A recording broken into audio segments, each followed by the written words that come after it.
Chapter 387. Moreover, eating well for all 3 meals had a high viewership rating in the first few minutes of the broadcast, but it gradually decreased later on. On the other hand, Two Under One Roof was steadily increasing in viewership. Several famous scenes such as Crayfish Out of the Pot, Ya Nice Smells Delicious, and Xiangyi Plays the Sanxian had reached a peak in viewership ratings. Even at the end of the credits, the viewership ratings were still astonishingly high. Using the word hang and beat to describe it was the most appropriate. There were more than a dozen trending topics on Weibo, gossip forums, and WeChat moments. Countless people finally realized Two Under One Roof was not just the first live-streamed variety show. It was likely to become the most popular variety show in the country this summer.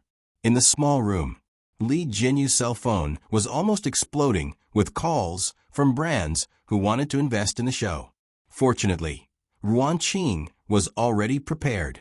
She transferred his number to her 2 assistants' cell phones, thus giving her some time to relax.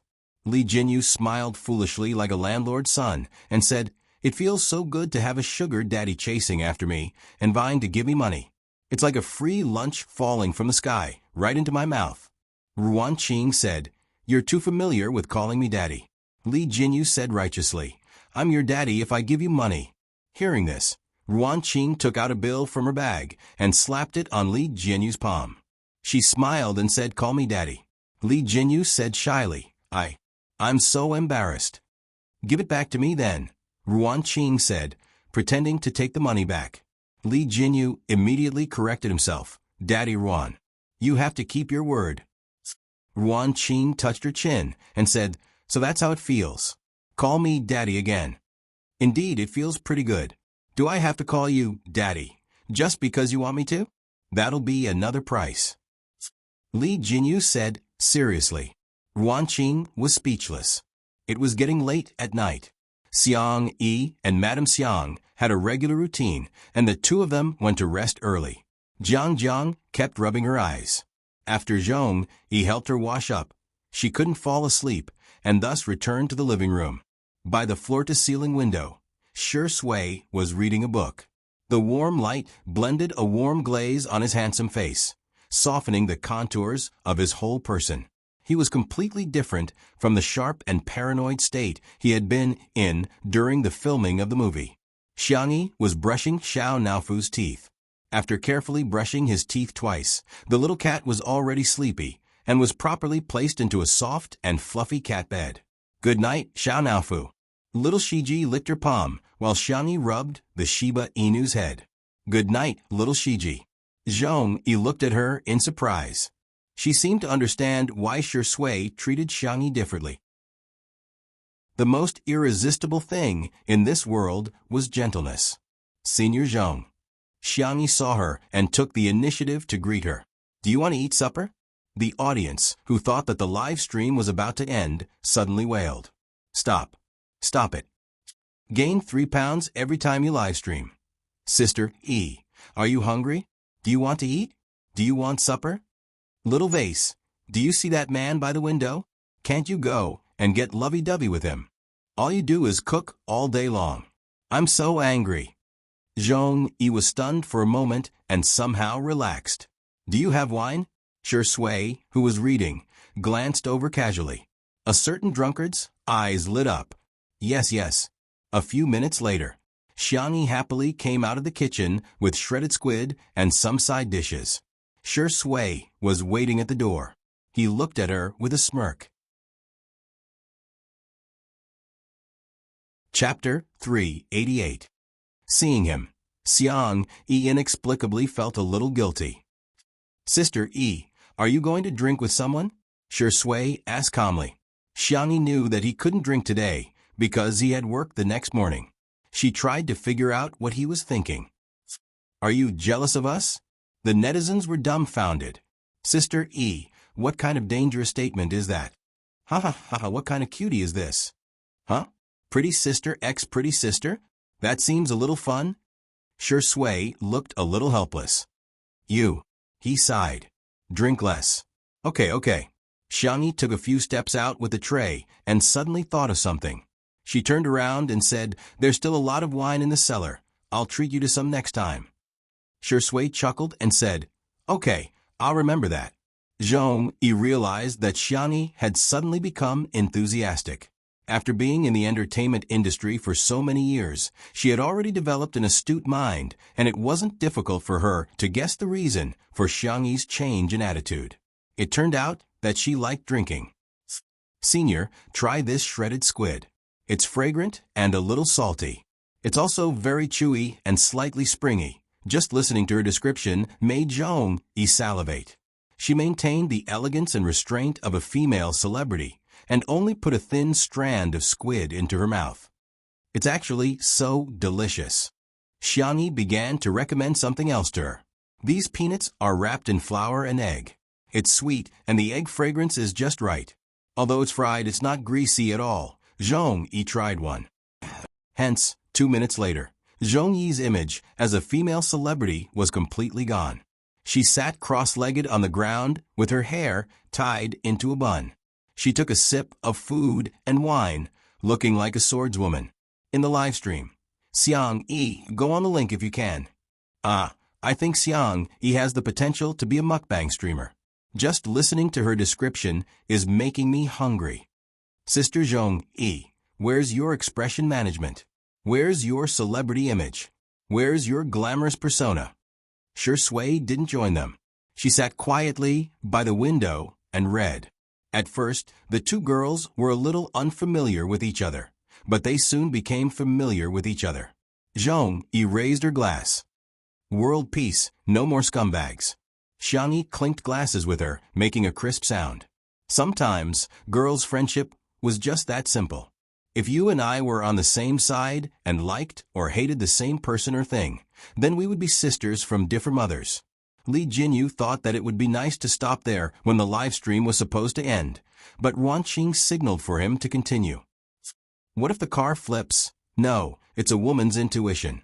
Seeing that Li Jinyu was about to speak, Ruanqing choked him with one sentence. "If I'm the boss, then you're the boss." Li Jinyu. "Loli Shaoli, shut your mouth." Slightly tipsy, Zhong-yi and Xiangyi's conversation went deeper and deeper. "Sometimes I resent him. If it weren't for him, there wouldn't be Jiang. I'm not afraid of others scolding me, but I'm afraid of Jiang being scolded. I think she's a child who isn't blessed by this world. Perhaps it was because actors had a strong ability to empathize with others. But Xiang-yi also felt a little choked up. She patted Zhong-yi's back and said, "Every child is born into this world for the sake of happiness." His words touched Zhong-yi, and her eyes immediately turned red. Xiangyi hesitated for a moment before moving closer. She then hugged Zhong-yi and patted her back gently. "Same to you, senior." Chapter 389. Having not hugged anyone for a long time, Zhong-yi's body was obviously a little stiff, but Xiangyi had a sense of propriety and ended the hug in a few seconds. She was polite and warm. Thud. A tear fell from the corner of Zhong-yi's eye. There were no cameramen in the living room, only a few fixed cameras. In the director's room. Seeing this scene, Li Jinyu, a grown man, felt a lump in his throat. Although there weren't many pop-up comments in the live stream, it was very heartwarming. "Xiang-yi is really gentle. Sister, don't cry. I can't help it when you cry." Sister Yi's words are so heartbreaking. She must be a girl who grew up being doted on. That's why she can say that every child is born into this world for the sake of happiness. Zhong-yi's tears fell silently for a while. She looked beautiful and breathtaking. Xiangyi didn't say anything to comfort her and simply poured some fruit wine into her glass. A moment later, Zhong-yi got a grip on her emotions. "I envy you very much." She expressed her feelings straightforwardly. "You have a family who dotes on you, but I don't. During the most difficult period, no one comforted me when I called home. All they did was ask for living expenses. At that time, the most extravagant thing I ever did was to go to the supermarket at night to buy fruits that were on sale for $1 a bag. I didn't even have time to wash them and finish them on the way back." Zhong-yi smiled and continued, "It's funny, isn't it? But I still remember the taste of those fruits." After going through so much hardship, even a piece of candy could be extremely sweet. That was why she was so resolute when she met Jiang's father. "You're the first person to say those words to me." Zhong Yi smiled brightly, as if no amount of setbacks could hide her beauty. "Can I call you Sister Yi?" Xiang Yi was a little dizzy from drinking. Resting her chin in her hand, she nodded and said, "Sure." Zhong Yi put an arm around her shoulder and said proudly, "Sister Yi, I'll take care of you from now on." There were suddenly more comments in the live stream. "I know Zhong Yi is from a cult. I'll just stand there for a second. Just 1 second. Come and think of it, Zhong Yi's life really isn't easy. Not everyone has the courage to be a single mother. Sister Yi looks so soft when she's drunk. Sure Sui, stop reading. Would it work or not? If not, I'll do it." The live broadcast came to an abrupt end. As Ruan Qing expected, Xiang Yi and Zhong Yi's drinking party didn't fail. Instead, it moved countless people. This was something that the production team of Eating Well for 3 meals could not understand. Why didn't the netizens believe them when they told Jiang Yun to show her true feelings? Zhong Yi had only cried a little, and Xiang Yi had only hugged her. How could the two of them become a couple? The production team of Eating Well for 3 meals was extremely depressed. In the almost suffocating atmosphere, someone came up with a stupid idea and suggested, "I think the success of 2 Under One Roof must be because of the good script. Why don't we poach their planner and scriptwriter?" Unexpectedly, this suggestion received widespread approval. Since they couldn't fight head-on, they could use underhanded tactics. In the end, the 2 girls had too much to drink. Sure Sui asked Ruan Qing to send Zhong Yi back to her room and help take care of Jiang while she carried Xiang Yi in her arms. Ruan Qing looked at her with a subtle gaze and said, "Li Jinyu said that you're worse than little Shiji. I thought it was a joke, but I didn't expect it to be true." Sure Sui raised his eyebrows, a joyful smile in his dark eyes. "Thank you, you flatter me." Chapter 390. Ruan Qing was speechless for a while before teasing, "Aren't you afraid that Sister Yi's brother will come back?" Even she was a little intimidated by Sangchen's domineering aura. Sure Sui smirked and said in a mysterious tone, "Him? He should be busy." Ruan Qing was dumbfounded. In a bar in Nanching. Although Xin made a fool of himself in the live stream of 2 Under One Roof and was ridiculed by the netizens, he had achieved his goal. He was still famous, after all. Now that he had gained popularity, a group of internet celebrities in the company were surrounding him and sucking up to him, feeding him fruits and toasting him. Xin was thick-skinned in the first place. In the blink of an eye, he forgot about the embarrassing scene just now and began to brag. "Xiang Yi, she looks just like that in real life. She's petty and unpresentable. Women have to behave like women. Look at her. Which part of her looks like a woman? She's just a shrew.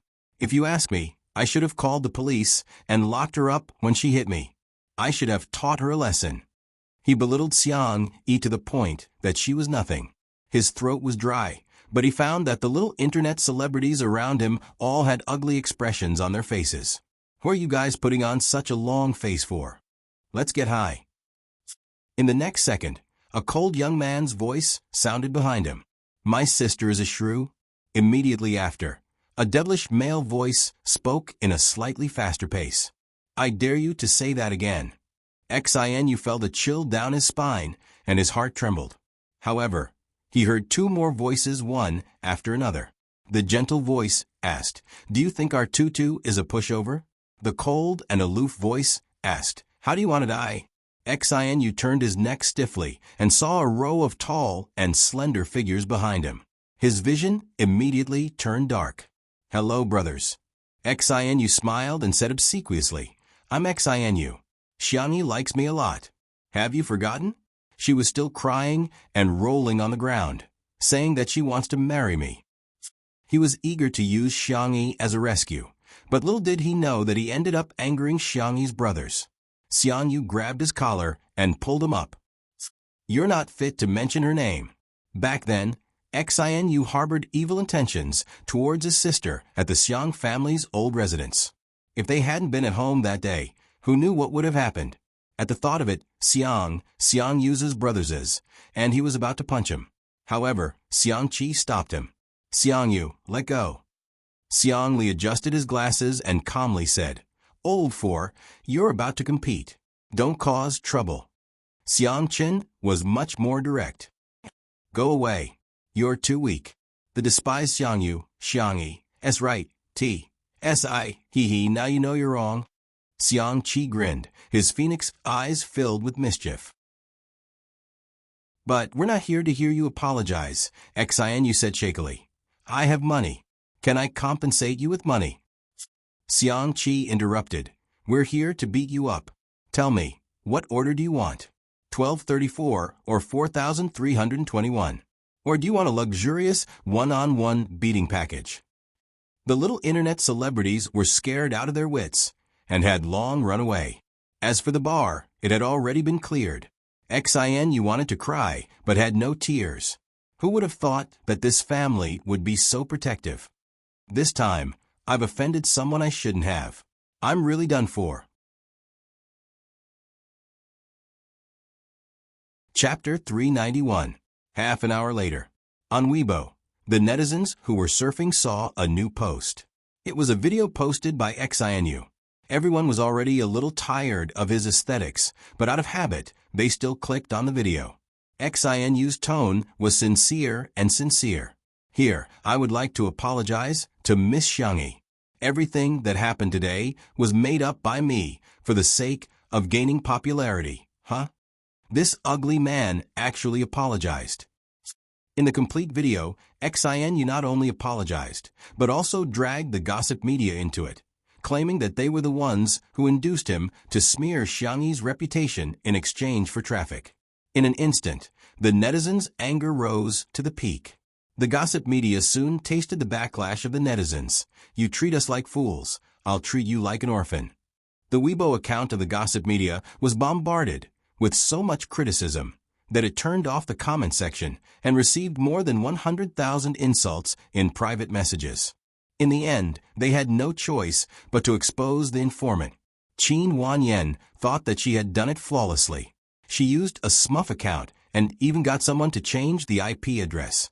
However, her smuff account shared a few daily updates, and the sharp-eyed netizens managed to figure out that it was her smuff account from the reflection of a bracelet and half of her face in the sunglasses in a photo. The overwhelming news flooded her Weibo account. Qin Wanyan was extremely anxious and called her manager, who comforted her impatiently and hung up without saying anything about public relations. When she called again for the second time, it was obvious that no one answered. Qin Wanyan was terrified to the extreme, and she didn't dare to look at her cell phone at all.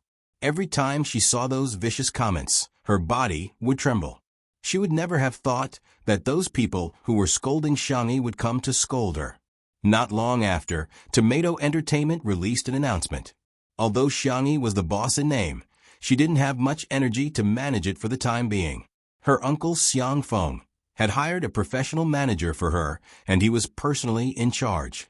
Seeing that his artiste was exposed to such a scandal, he immediately terminated the contract with Qin Wanyan. In addition to having to face a huge amount of compensation, Qin Wanyan's reputation in the industry was also ruined, and no major company would be willing to sign her.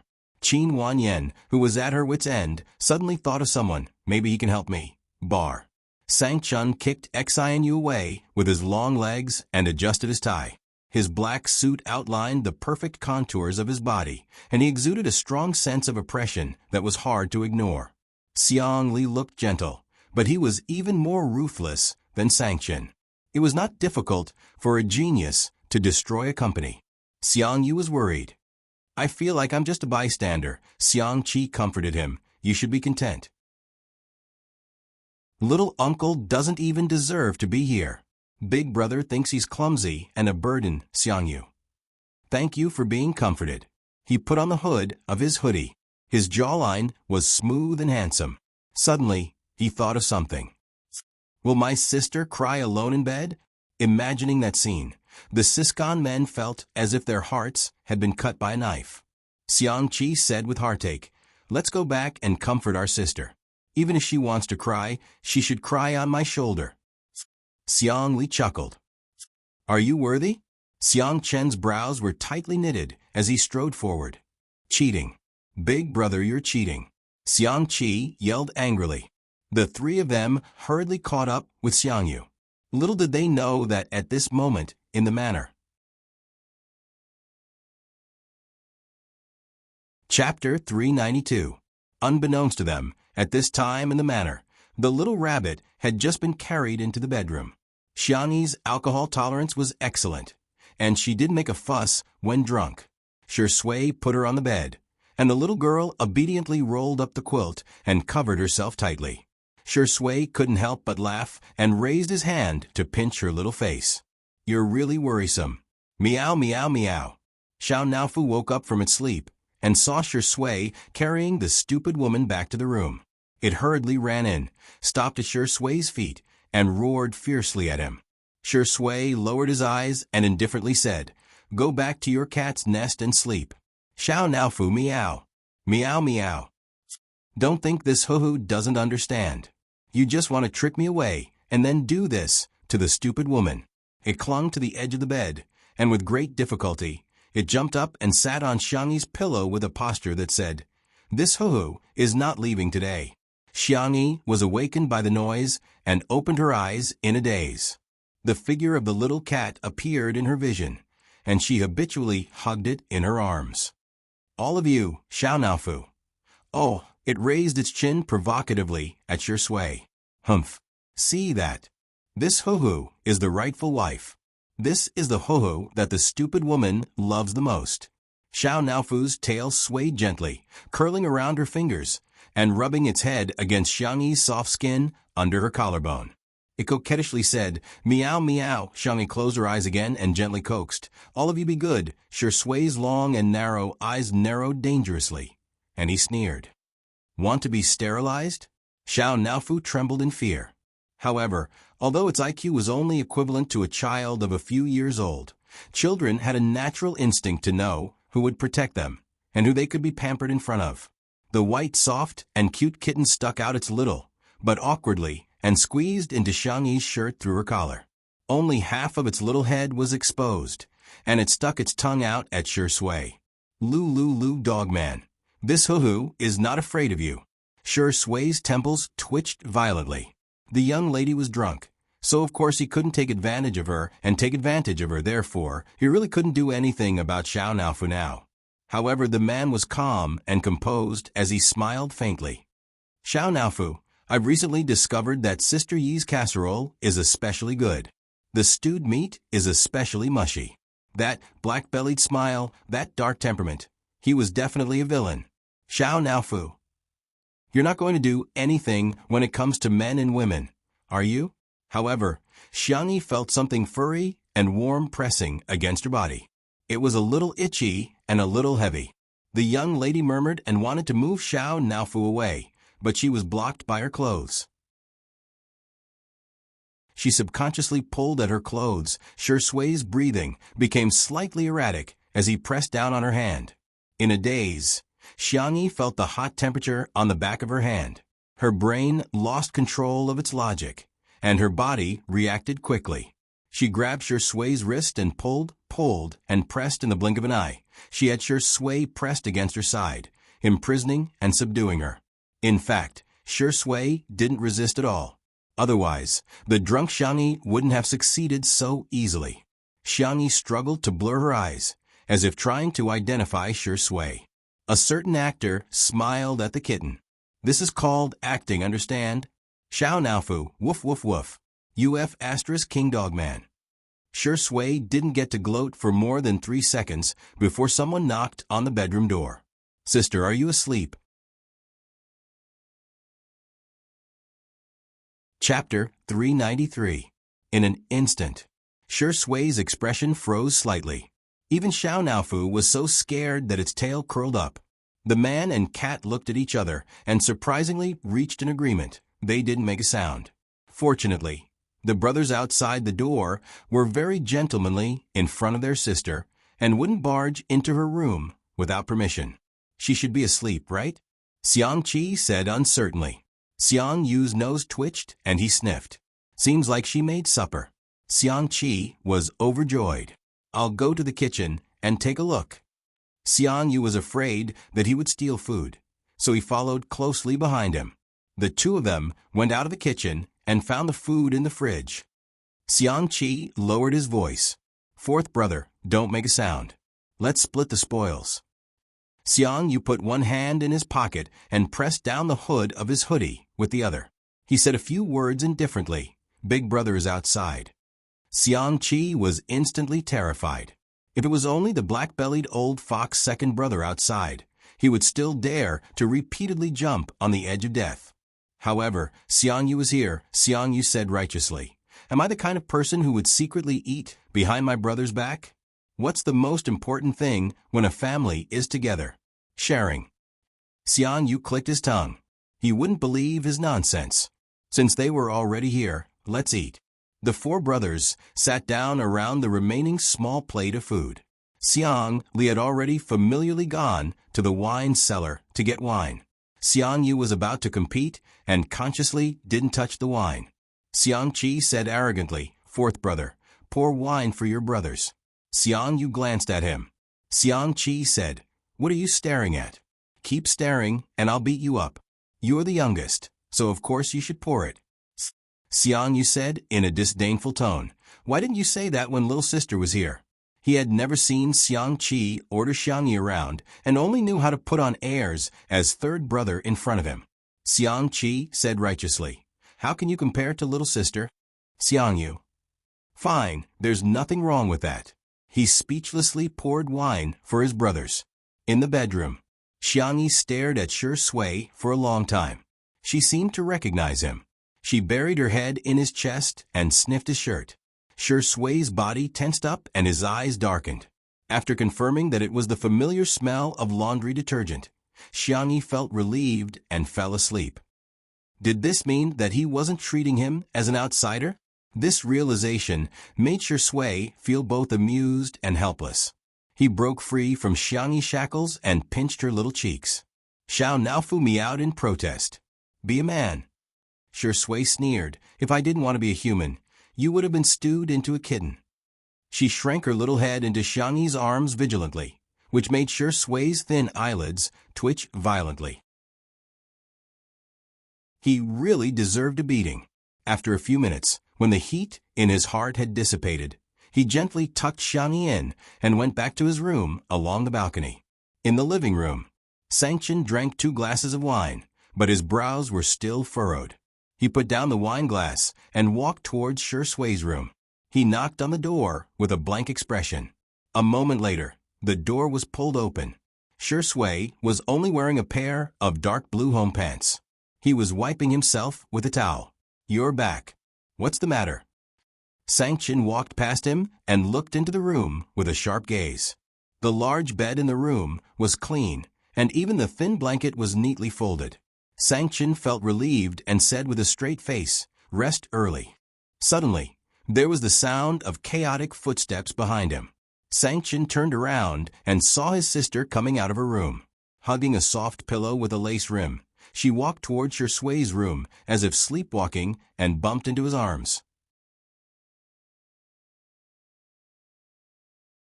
Chapter 394. Xiao Naofu chased after her, meowing nonstop. Shi Sui subconsciously wrapped her arms around her waist. Xiao Naofu bumped into Sanction's trouser leg and was so scared that its fur stood on end. The surrounding temperature seemed to drop rapidly. Sanction's eyes were cold as he looked at the drunk Xiangyi and then at the innocent-looking Shi Sui. Explain, Sanction said coldly. Shi Sui's mentality was really good, and her expression didn't change. Sister E is sober now. Big brother, remember to remind her to be responsible for me? Sanction. At the dining table, Xiang Yu and Xiangqi were dumbfounded. F***ck, there's such a thing. He actually dared to be mischievous in front of Big Brother. Xiang Li pushed his glasses. and a trace of worry flashed in the depths of his eyes. From a logical point of view, the room that Shui chose was one that Xiangyi had stayed in before, so it was barely reasonable. After getting drunk, she followed her body's memory and wanted to go back to her original room to sleep. But from an emotional point of view, it was obvious that their family's pampered little rabbit had self-taught herself to nibble on the grass around her nest. Sangchen's entire person exuded a threatening chill, and his eyes were sharp, like snow-white blades under the light. The danger multiplied. You are courting death. The man enunciated each word sharply. His well-defined fingers rolled up his snow-white sleeves. Not far away, Xiangqi and Xiangyu were terrified and quickly hid far away, afraid of being implicated. Xiangli got up and slowly walked forward. Sangchen sneered. What? You want to speak for him? Am I that kind? Xiangli smiled like a sly old fox. Go ahead, I'll take my sister away. Don't scare her. Xiangqi scolded. Second brother, you scheming boy. I think you want to rub her face while she's drunk. Xiangyu, who was next to him, felt his fingertips itch.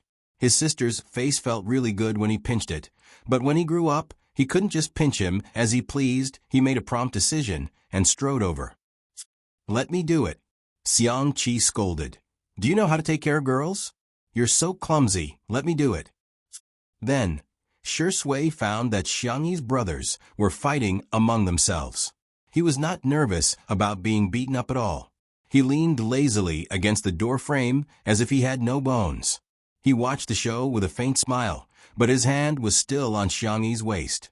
Xiangyi was tipsy and dizzy. She could barely stand after standing for a long time and instinctively leaned on Shui's shoulder. Enough. Sangchen felt that they were too noisy. Once he opened his mouth, everyone was stunned. No one dared to say anything anymore. Sangchen grabbed Xiangyi's wrist and wanted to get her back to the room first. Unexpectedly, although Xiangyi was drunk, her reaction was not slow. Slap. The girl was drunk. Tutu was not afraid of her brother and slapped Sangchen's hand away. Xiangli. Xiangqi. Xiangyu. Sister actually hit big brother. Even Sangchen, who had always been cold and aloof, couldn't help but twitch the corner of his mouth. Wow, looks like our sister E has her own ideas, Shui chuckled and said in a flirtatious voice. Sister E, do you want to go to Big Brother's room? Xiangyi didn't hear what he said at all. She only felt that his breath was the most familiar, so she responded softly. Shui's thin lips twitched. Do you want to sleep on Big Brother's bed? Xiangyi blinked her eyes, her little expression very blank. Shui naturally took her pillow and said in a rippling voice, Okay, Big Brother will put the pillow properly for you.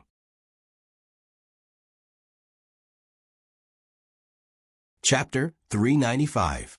Sangchen and the others watched as Shui held a pillow in one hand and Xiangyi in the other as he led her to the bed. He patted the bed and said in a coaxing tone, Go to sleep. Xiangyi yawned and obediently lay down on the bed. She even lifted the thin blanket to cover herself. Good night, Sister E. Xiangyi murmured softly and covered her head with a small blanket. It was as if she found him too noisy.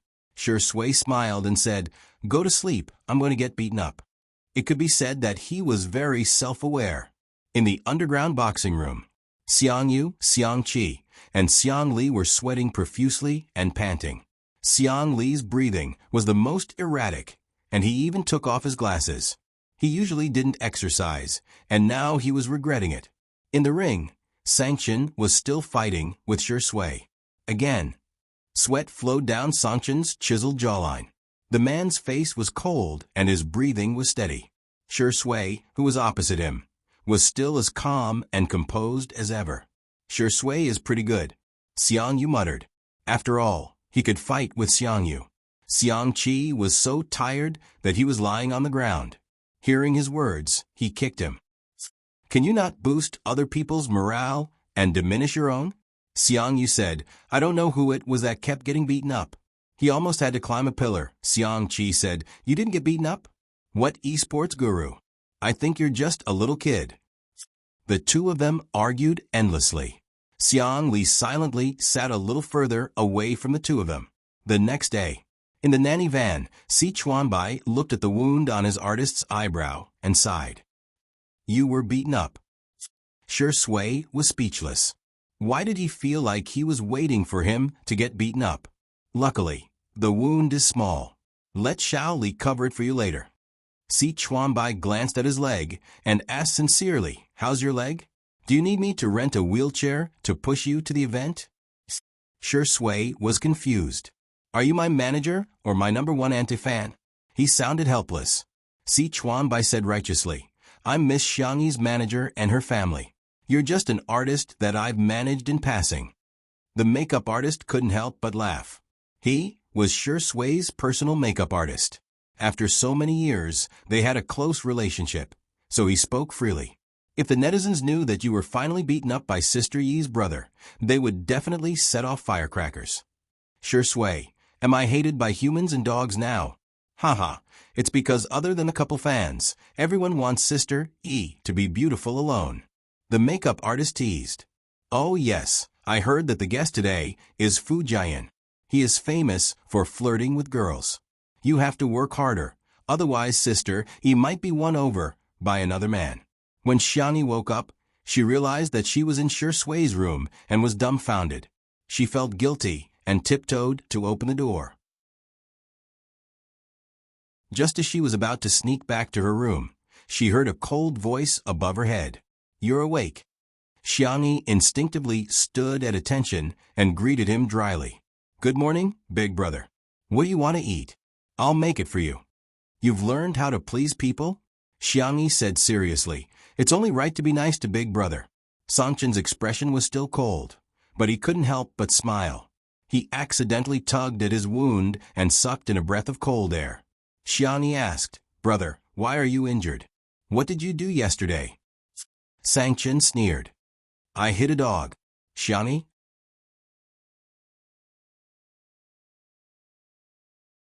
Chapter 396.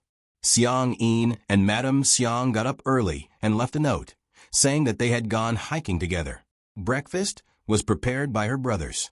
Although the taste was ordinary, Xiangyi ate it with great satisfaction. Zhong Yi completely let herself go. She didn't even put on any makeup. She was drinking beef and radish soup with Xiang Yi to sober up. After breakfast, Zhong Yi got ready to leave with Jiang. The live stream happened to start, and the netizens discovered that Xiangyi had stuffed the trunk of Zhong Yi's nanny van to the brim. There were spicy rabbit heads, cream strawberries, and other specialties from Little Rabbit Farm, as well as chili noodles, chili oil, plum wine, and so on. There was also a small gift for Jiang, which was a furry rabbit plushie. This is my favorite rabbit, it's for you. Jiang blinked her large eyes and shook her head. I can't accept it then. Mommy says that it's called snatching someone else's love. Xiangyi smiled gently and stroked her little head. But I like it better, Jiang. Jiang blushed and thanked her while hugging the rabbit. She then whispered into Zhong Yi's ear, Mommy, can we not accept the gift and just bring Annie home?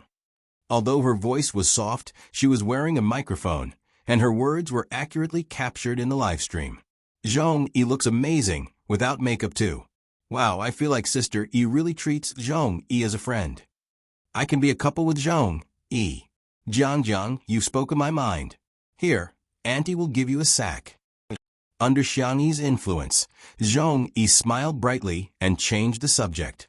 Auntie's birthday is coming up soon. Shall I give her a gift? Jiang exclaimed in a childish voice. Sure. Bye, Auntie. Jiang waved her chubby little paws and blew a kiss at Xiangyi. Xiang Yi made a gesture of catching it, and then made a heart gesture at her. After sending Zhong Yi and her daughter off, Xiangyi walked back to the living room. The netizens finally realized that all 4 of Xiangyi's brothers were present. All. Yes. Sangchen was replying to emails on his laptop by the French window. There was a cup of black coffee beside his hand. Xiang Li was flipping through a book on the bookshelf. The sunlight shone on his white shirt, making him look elegant and modest. Xiang Qi was sewing a new apron for his sister with a needle and thread. He obviously had a devilish appearance, but doing this kind of thing didn't seem out of place. As for Xiang Yu, with the mentality of giving up on himself, he was waiting in front of the kitty villa, rubbing little Shiji and hugging Xiao Naofu. He looked like a scumbag who had a wife and a concubine in his arms. The netizens in the live stream. What kind of benefit is this? This sister-in-law is here to report for duty. Where are second sister-in-law's fans? Let me see you. I'm crying. I didn't expect to see my brothers in the same frame in my lifetime. The moment Xiangyi came in, her brothers all looked at her. Sit. Xiang Chun pointed at the empty seat on the opposite side. The young girl bit the bullet and went over to take a seat. She placed her hands on the table and sat down like an obedient child. Sang-Chen looked at her for a few seconds and suddenly said, "Do you know the dangers of puppy love?" Xiangyi was dumbfounded. Sang-Chen gestured and said, "Xiang Li, come here and explain to her." Xiang Li readily agreed and said gently, "Puppy love refers to the establishment of a romantic relationship between a man and a woman at an early age. The dangers are as follows. I'll break it down into 5 major points and 20 minor points." Xiangyi was dumbfounded. The netizens in the live stream burst into laughter.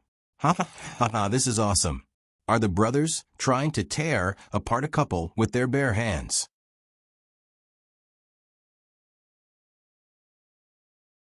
Chapter 397.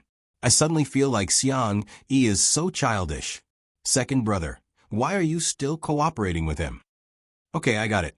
Break up with your boyfriend now. Oh, right, I don't have a boyfriend yet. Xiangyi was lectured for more than 10 minutes. In summary, puppy love is a very harmful social activity. Xiang Li concluded in a gentle tone. Do you understand, little bunny? Xiangyi defended herself with a pale face. I'm already 20 years old. Huh? You're only 20 years old and you're already thinking about dating? Sang-Chen frowned, obviously disapproving of her behavior. Xiang Li said gently, "You're not careful with your words. You haven't even celebrated your 20th birthday yet." Xiang Qi chimed in, Yes, yes. Besides, you're still a baby at 20 years old." The 21-year-old Xiang Yu crossed his arms and said stiffly, "Yes." Xiang Yi said aggrievedly, But I'm not in a relationship yet," Sang-Chen frowned. "You still want to take action?" Xiang Li tried to smooth things over. It's better to nip the problem in the bud. Okay, Xiang Yi is right. Xiang Yi sighed helplessly. What else could she do but listen to her brother? The netizens who were watching the live stream couldn't stop laughing. Untimely CP fans are crying in a toilet. Ah, my country owes me a brother. Her brothers are right. Xiang Yi should be beautiful on her own. While the atmosphere was harmonious, Li Jinyu suddenly received a message and hurriedly cued Xiang Yi. "Sister Yi, the guest is here." Today's guest was also an actor who had worked with Shi Sui before. His name was Fu Jian. He had played the role of the Crown Prince in that historical drama, which had captivated the hearts of countless young girls. Previously, in Heartbeat, he and Yu Miao Miao tried to hype up a couple, but they failed miserably and their reputation dropped. His management team helped him get the resources of 2 under 1 roof in order to clear his name. "I'll go pick up the guest then," Xiang Yi said to her brothers and got up to go to the door. Xiang Yi walked to the black gate. Other than Fu Jian's nanny van, there was also a red sports car behind. Fu Jian was handsome and took the initiative to greet Xiang Yi. "Hello, Sister Yi. I'm Fu Jian. You can call me Brother Jian." The netizens in the live stream were all complaining. This is too greasy. No way. Brother Jian sounds so I really can't accept the fact that His Highness the Crown Prince has turned into a greasy youth sob asterisk. Before Xiang Yi could say anything, a disdainful sneer came from the supercar. How unsophisticated. The camera panned back and saw a girl with exquisite makeup and a socialite dress getting out of a sports car. She threw the car keys at Fu Jian arrogantly. Fu Jian took it instinctively. "Hey, stop the car for me." Fu Jian, huh? Come on. Did he look like a parking valet? Xiang Yi blinked, obviously happy. "Jojo, what are you doing here?" Li Jinyu and the others were dumbfounded. This girl isn't a guest. Jiang Jujiu raised her chin and said arrogantly, "Don't think that I'm here for you. I'm just here to see Grandpa Xiang and Madame Xiang." Xiang Yi said with a composed expression, "Oh, I see." Jiang Jujiu seemed to be very dissatisfied with her answer. She humphed and walked in her high heels. Li Jinyu asked in bewilderment, "Sister Yi, this is?" Xiang Yi asked carefully, "My friend, right?" Jiang Jujiu, who was in front, paused in her tracks.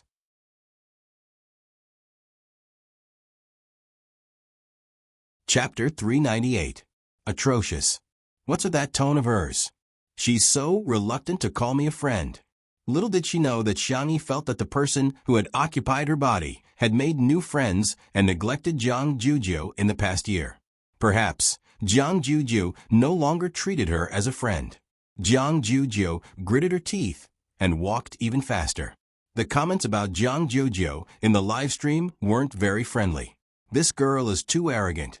Xiang Yi briefly introduced Jiang Jujiu on the spot. "She's an excellent violinist and the chief of the Orpheus Orchestra. We've known each other since kindergarten." Li Jinyu gasped and asked, Is it the Orpheus Orchestra that I know?" "In the live stream." "Orpheus Orchestra? What the hell?" "I'm speechless. It's one of the top orchestras abroad, and they have to be under 30 years old. I'm a music major just passing by. This girl is super impressive. She's a musical genius. She has an absolute sense of music." All of a sudden, the comment section was filled with discussions about Jiang Jujiu. Fu Jiayan helped Jiang Jujiu park the car bitterly, but he was immediately tricked by the production team. Li Jinyu smiled and handed him a few mission cards. "Jiayan, draw one." Fu Jiayan casually drew a card and opened it, only to be dumbfounded. "Bathe the little black pig." Fu Jiayan's eyelids twitched. "Don't tell me all the mission cards are for this?" Li Jinyu asked. "Am I that kind of person?" Fu Jiayan looked hesitant. He then heard Li Jinyu exclaim indignantly, "I am." Fu Jiayan was speechless. "I'll bear with it for the sake of clearing my name." He had a rather boisterous personality, but when he played the role of the Crown Prince back then, he left a deep impression on everyone. Countless fans became fans of him because of his role, so they naturally hoped that he could be like the Crown Prince in person. The production team had been asking him to create a persona for himself, but after a long time, he couldn't keep up with the act and hence became a greasy young man whose persona had collapsed. Fu Jiayan mentally prepared himself in a few seconds and asked expectantly, "Will Sister Yi help me catch the pig then?" He was a loyal fan of Two Under One Roof, and usually he would watch the live stream crazily. He had watched the scenes of Xiang Yi catching the pig over 100 times. "You have hands and feet. Why should she catch a pig for you?" Jiang Jujiu was dumbfounded as soon as she entered the living room. The Demon King and the others were all there. She stammered and greeted them before hurriedly coming out in shock. When she heard that Fu Jiayan had asked Xiang Yi to help him catch the pig, she got angry. How could such a cute girl like Yi go catch a pig? Fu Jiayan said resentfully. "I don't know how to," Jiang Jujiu said aggressively. "If you don't know, you can go and learn. A girl's hands are not meant for catching pigs." Coincidentally, Xiang Yi went to the tool room to take out gloves, straw hats, sunscreen sleeves, and other items. She gave one to Fu Jiayan and one for herself. Jiang Jujiu asked in disbelief, "Hey, where's mine?" Xiang Yi was stunned. "It's very sunny outside. Go to the living room and enjoy the air conditioning. There are snacks in the mini fridge." Jiang Jujiu's eyes widened. "Are you a devil? The great Demon King is in the living room." Xiang Yi thought about it and realized that Jiang Jujiu seemed to be quite afraid of Xiang Chun. She asked tentatively, "Shall we go together then?" "Humph, since you've invited me so enthusiastically, I'll reluctantly agree to your suggestion." Fu Jiayan asked, "But didn't you say that girls can't catch pigs with their hands?" Jiang Jujiu rolled her eyes. "It's none of your business."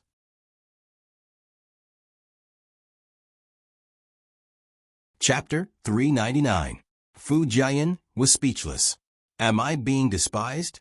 His deflated expression was so funny that everyone in the comment section of the live stream burst into laughter. "Trying to reason with a girl? Brother, Aren't you courting death? Does two under one roof have some kind of anti-fill function? Even Fu Jian finds it pleasing to the eye. Shocking.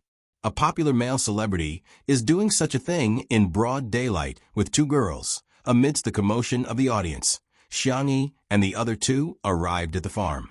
The little black pigs were being reared on the hillside. Fu Jian asked curiously, "Sister Yi, how many pigs do you have in total?" Xiang Yi said, "Not many, just dozens." Fu Jian was shocked and he looked like a walking emoji. Let me do the math. According to 40 yuan per catty of pork and 50 kilograms per pig, each pig is worth 4,000 yuan. There are so many of them on the mountain. They're not pigs, they're money. Jiang Jujiu said in disdain, "Look at how ignorant you are." Fu Jian scratched his head, feeling a little embarrassed. "I'll go catch one first and see if I can catch one. It's cooler here under the shade. You two wait for me here." Xiang Yi said, Actually you don't have to catch one," Jiang Jujiu interjected. "Who are you looking down on? I'm not a good-for-nothing. I want to go too." Fu Jian said, "Let's see who catches it first then." Xiang Yi said, "You really don't have to." The two of them didn't listen to her at all. They somehow felt like competing with each other and rushed up the hillside. Xiang Yi was speechless. "Forget it, as long as you guys are happy." Fu Jian and Jiang Jujiu had their eyes on the same little black pig. The two of them pounced on it from both sides, only to be defeated. The little black pig scurried away. Fu Jian said regretfully, "What a pity. This pig is quite cute." Jiang Jujiu licked the corner of her lips and said, "It should be delicious braised pork." Fu Jian was speechless. All of a sudden a large, sturdy, and powerful black pig appeared in front of them, followed by a little black pig that was whining. Jiang Jujiu turned pale and exclaimed, It can actually call Daddy over." Fu Jian pulled a long face. "Is it too late for us to call it Daddy now?" The answer was that it was too late. The big black boar dug into the ground and charged at the two of them aggressively. As a result, the live stream was filled with the screams of two people being chased by pigs. Pig catching girl, Coco Love. F***ck. What kind of stupid variety show is this? I'm dying of laughter in front of the screen. Fu Jian must be a comedian deep down. It's such a pity that he didn't go into crosstalk. Fu Jian and Jiang Jujiu fled frantically together with the cameraman. For some reason, they alarmed the black pigs nearby. All of a sudden, the scene was extremely chaotic, and there were piglets running wild all over the hillside. Seeing that the situation was becoming more and more dangerous, the audience gradually felt that something was wrong. There won't be an accident, right? Is there something wrong with the production team? Arranging such a dangerous mission, aren't the artists' lives more important? If she falls, there might be a stampede. What if she hurts the girl's hand? She's a violinist. This is really the most confusing act of the year. Can't the vase fairy do it herself? Why did she let the crown prince and the girl take the risk? This is too much. I suspect that she's doing it on purpose. She's jealous of Jiang Jujiu. She's the chief of Orpheus. It's easy for people to be jealous of their friends. If she goes to Orpheus, do you think anyone will want her?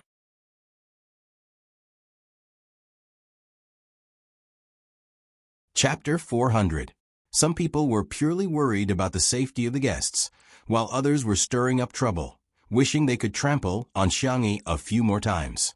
There were only so many decent resources in the entertainment industry, and now that Xiang Yi had become famous, she was bound to touch the cake of others. Some people didn't want her to become famous. There were also people guarding against her exploding to the front line. As the situation became more and more dangerous, Li Jinyu also panicked and shouted through the loudspeaker, "Everyone, don't panic. Come to my side first." Before he finished speaking, a little black pig that was passing by bumped into his leg, and Li Jinyu fell to the ground. He was speechless. The cameraman, Old Zhang, did not forget to give him a close-up. However, no one could laugh now. The urgency of the audience seemed to be overflowing through the screen. "Oh my God, His Highness, can't take this hit. Xiang Yi, can't you control your pig?" "I'm speechless." Where is she? Did she run away? How can she be so irresponsible? I'm speechless. Is the production team brainless? Why did they set up such a dangerous task? Someone said weakly, the last time Sister E caught pigs, it wasn't this dangerous. This should just be an accident. This person had just defended Xiangyi, but he was criticized so badly that he began to doubt his life and shut himself up on the spot. Seeing that the chaotic situation couldn't be resolved, a clear whistle sounded. All of a sudden, the restless little black pigs quietened down. The whistle was melodious, and immediately afterwards, the little black pigs all headed in one direction. Everyone at the scene was speechless. The netizens were speechless. Oh wow, is this a miracle? Everyone looked at the source of the whistle in unison, only to see a slender girl carrying a bag of corn and a bag of vegetables, standing by a small pond not far away and whistling. She scattered the corn and vegetables on the ground, and the little black pigs obediently ate. After they were full, some jumped into the shallow water by the small pond and snorted. The scene changed from a violent and dangerous pig chase to a warm and harmonious rural life. The netizens were speechless. Didn't she just say that she didn't have to catch the pigs? Damn. Sister E was really strong. Carrying 2 such big sacks in one go? Anyway, I can't carry it. Those who scolded and ran away come out and get beaten up. Xiang E went to get some food. Who knew that they would be chased by pigs?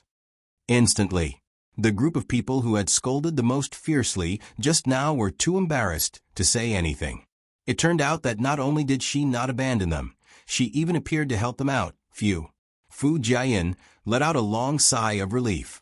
Oh my God, I was scared to death. He was drenched in sweat from running, and his clothes were stained with grass and mud because he had been protecting Jiang Jujiu just now.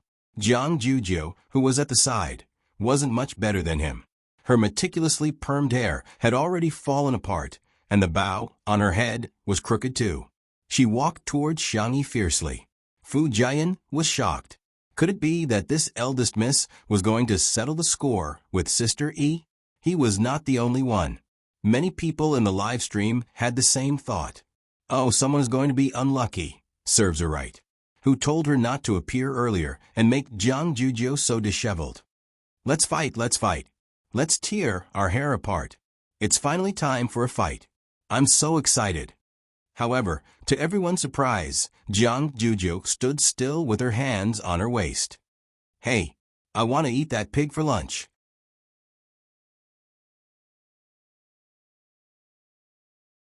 Chapter 4:01. Everyone was speechless. What the hell? Sister, do you still remember that you're a noble and elegant violinist? Xiangyi asked in a gentle voice. Huh? Which one? That one. Jiang Jujiu felt extremely aggrieved. It's rubbing my butt. I'm going to eat it. Jiang Jujiu was very willful, but Xiangyi indulged her.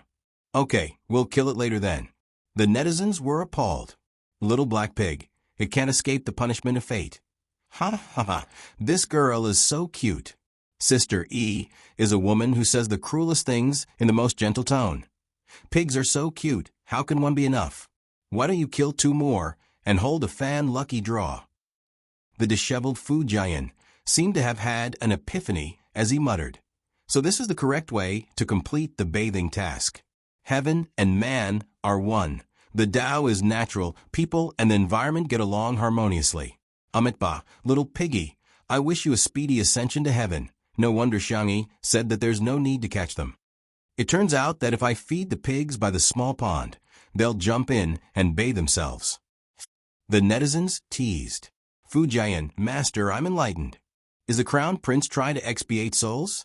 Fu Jiayin is a comedian. Major variety show dads, please look at our brother. This segment was too entertaining. Li Jinyu sighed with emotion.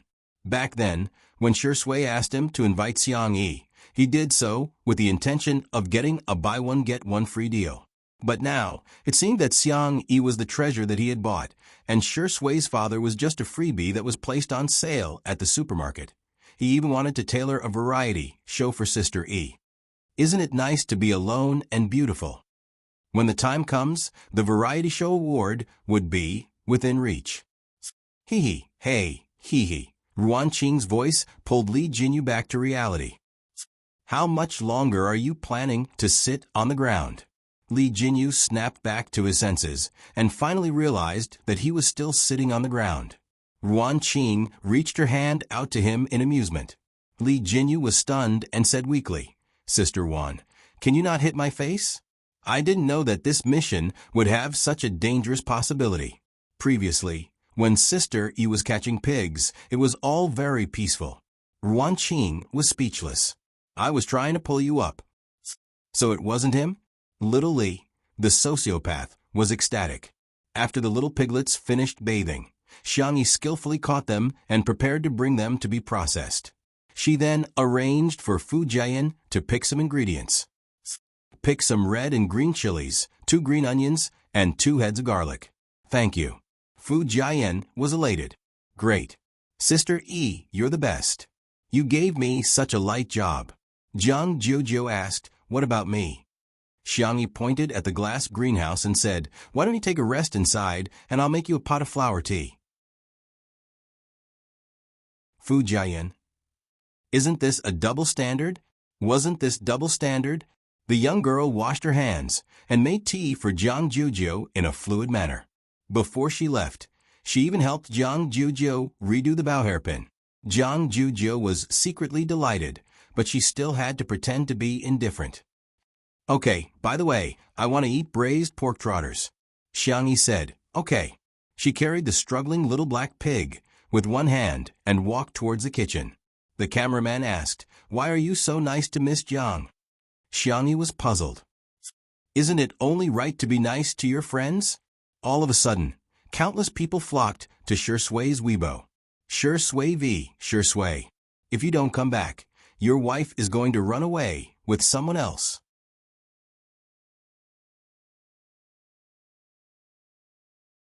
Chapter 402. At the same time, at a certain movie premiere. Although Shui played a supporting role in the movie, his character design and scenes were very outstanding. After the premiere, the character that left the deepest impression on everyone was the one he played. Even during the interview, he was the one who was asked the most questions. Shui calmly brought the topic back to the main character. However, in the end, he still couldn't avoid the reporter's questions. "Shui, some people say that you're lowering yourself by playing a supporting role for a newcomer even though you've already won the Best Actor award. What do you think?" Shui pushed his gold-rimmed glasses up his nose and said gently, "I used to be a newcomer too. For actors, it's important to know how to portray their roles well." "Shui, what's your upcoming work schedule? Aren't you going to join the cast?" Shui said, "I'll take into account external factors and my own situation to choose the most suitable script. I won't let down the audience's expectations of me." The reporters were a little disappointed, but they were used to it. When Shui had just debuted, his words were logical and watertight.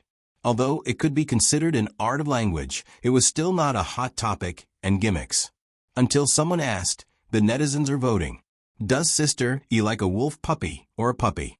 Which type does Shui think he is? Which type does Sister Yi like?"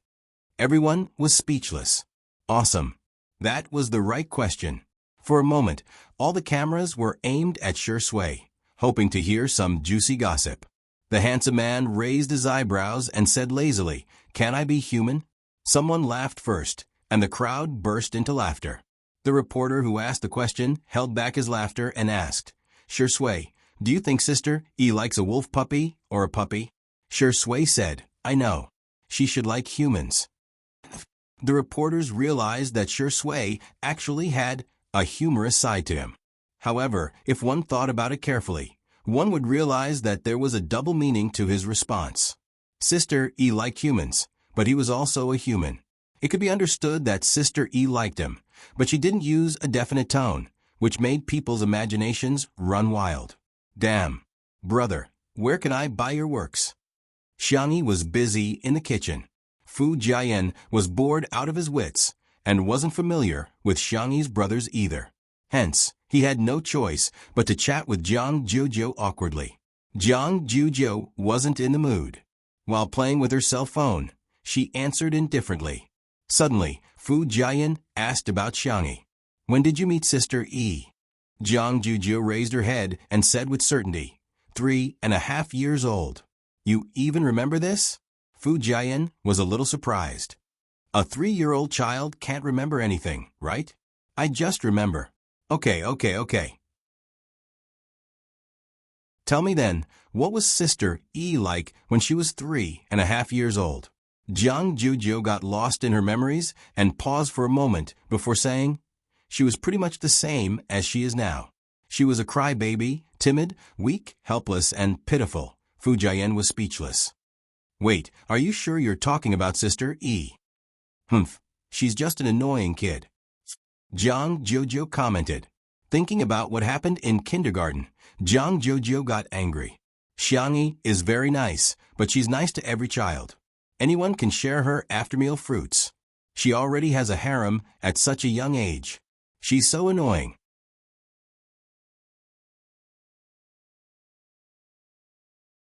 Chapter 403. However, in the ears of the netizens watching the livestream, her words sounded a little different. Haven't you guys realized that Xiangyi doesn't have any friends at all? Who said she doesn't? Qin Wanyan is her best friend, yet she exposed her so easily. From this point, you can see her character. Although Shui doesn't have many friends, they are all close friends. On the other hand, the vase fairy only knows how to seduce men. How could she have a true female friend? As the camera panned to the kitchen, Xiangyi's pork trotters were stewing, and the live comments were instantly flooded with new comments. Is this Xiaohei? It looks so fragrant. Wow, Xiaohei has such a good figure. She's neither fat nor thin. I'm drooling. Xiaohei? You guys are still lusting after my body at a time like this? Be a human. Sister E is weak, helpless, and pitiful? She's a devil who can catch a pig with one hand and sharpen her knife to kill a pig. Okay. The comment section was very lively, but Xiangyi's expression was very calm as she quietly cooked. Every time she cooked, she would put her heart and soul into it. What might be boring for others was equivalent to relieving stress for her. The scene of a young girl cooking was pleasing to the eye, as if she was enjoying a piece of art. When the last dish was placed on the plate, Xiang Qi and Xiang Yu had already consciously come over to serve the dishes. Fu Jian was still thinking about clearing his name, so he helped clean up the table and sat upright with a solemn expression. I can't eat too much. I'm going to steal the role of an otherworldly immortal. I just have to taste each dish. Besides, I don't believe that the previous live stream wasn't an act. Sister Yi's cooking did look delicious, but how delicious could it be? Fu Jian picked up a piece of twice-cooked pork with his chopsticks, still thinking about how he had eaten at a top-notch restaurant that cost a few thousand yuan per person. What the F***ck? It was fatty but not greasy, salty, and slightly spicy. The slightly sweet taste suddenly bloomed on the tip of his tongue, capturing his taste buds in an instant. The pork was freshly slaughtered and the chili was freshly picked. Paired with bean paste, green onions, and garlic sprouts, it created a rich and unique taste. What kind of delicacy was this? An exceptional delicacy. Fu Jian was dumbfounded. By the time he reacted, the dishes on the table had already been reduced by a third. His pupils trembled as he looked at the scene in front of him in shock. Hades had brought his own big bowl of rice, but Xiang Yu's bowl was even bigger than his. Perhaps it would be more appropriate to describe it as a small basin. Even the elegant and modest Dr. Xiang and the cold and indifferent lawyer Xiang had small mountains of rice on their plates. Country bumpkins. Jiang Jojo said in disdain, "What's wrong with that?" In the past, they would even bring pots and pans to their meals. Fu Jian suddenly realized that the competition in the Xiang clan was actually so cruel. As he ate, he asked, "Why aren't you eating?" Jiang Jojo picked up a piece of stir-fried vegetable elegantly and rinsed it with water before eating it. She raised her head arrogantly. The orchestra is about to perform. I'm the lead violinist. Rounding it off, it would be the C position. All right? I'm trying to lose weight, so I definitely won't eat such greasy meat dishes. Not even a single bite. Fu Jian agreed. You're right. Missy, I wish you success. In the next second, he picked up all the remaining pieces of vegetables in front of Jiang Juju. Jiang Juju was speechless. At this moment, a strong and spicy aroma wafted into her nose.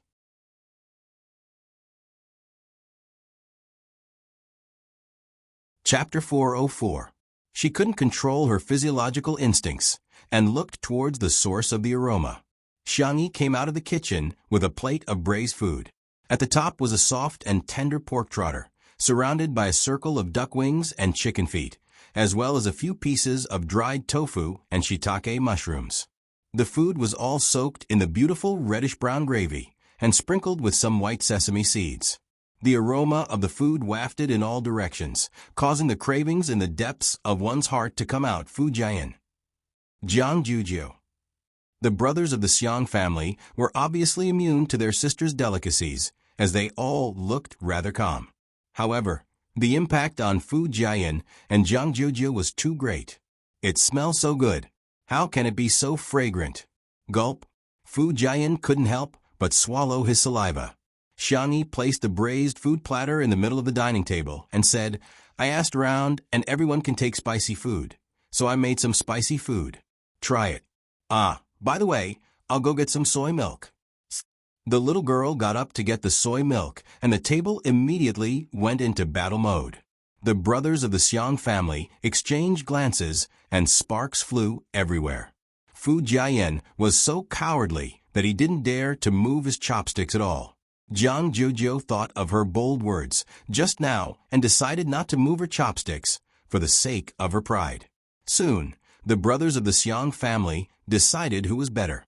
Sanxian was the first to move his chopsticks and picked up a few pieces of pork trotters that were just right for his mouth. Xiang Li was the second to move his chopsticks, and he picked up all the vegetarian dishes. Xiang Qi and Xiang Yu were carnivores, so one of them picked up a duck wing while the other picked up chicken feet. When it was Fu Jian's turn, he picked up a small piece of pork trotter that had fallen on the plate and stuffed it into his mouth. It was fragrant at first, but it soon turned numb and spicy on the tip of his tongue. The meat was soft and tender, and even the bones seemed to have been stewed. The sauce rubbed against his mouth and brought out a sweet aftertaste. After swallowing the small piece of meat, it really melted in his mouth and left a rich aftertaste. It was different from Fu Jian's initial imagination. Once he tasted it, he really got carried away. Only tasting each dish and not eating more? No way. Fu Jian fully demonstrated to the audience what an adult man's appetite was. He wished he could bury his face in his bowl and enjoy the food. The netizens were speechless. This is like a pig entering a granary. Your Highness, what kind of delicacies haven't you eaten before? Do you really have to enjoy them so much? It's over. The calm and collected crown prince in my heart is gone. All that's left is this heartless eating machine in front of me. As for Jiang Juju, she had fallen into a painful struggle. Eat, not eating, Xiangyi's clear voice sounded in her ears. Jojo, go ahead and eat. The girl took the initiative to give her a piece of pork trotter. Didn't you say you wanted to eat this? Jiang Juju pulled a long face and said arrogantly, Is that so? I don't even remember. If I ask you to do it, you will do it. If others ask you to do it, you will do it. Humph. Xiangyi said, yes. She seemed to have realized something. Sorry, I'll change my chopsticks. She didn't notice that she was using her own chopsticks, although she hadn't started eating yet. Jiang Juju might have minded it, so she didn't eat. She brought a clean plate for Jiang Juju and used the serving chopsticks to pick up some pork trotters, duck wings, mushrooms, and so on. She had gathered all the dishes on the platter. Seeing how careful Xiangyi was and how she treated her like a stranger, Jiang Juju was furious. Do I have to eat just because you asked me to? Why should I listen to you?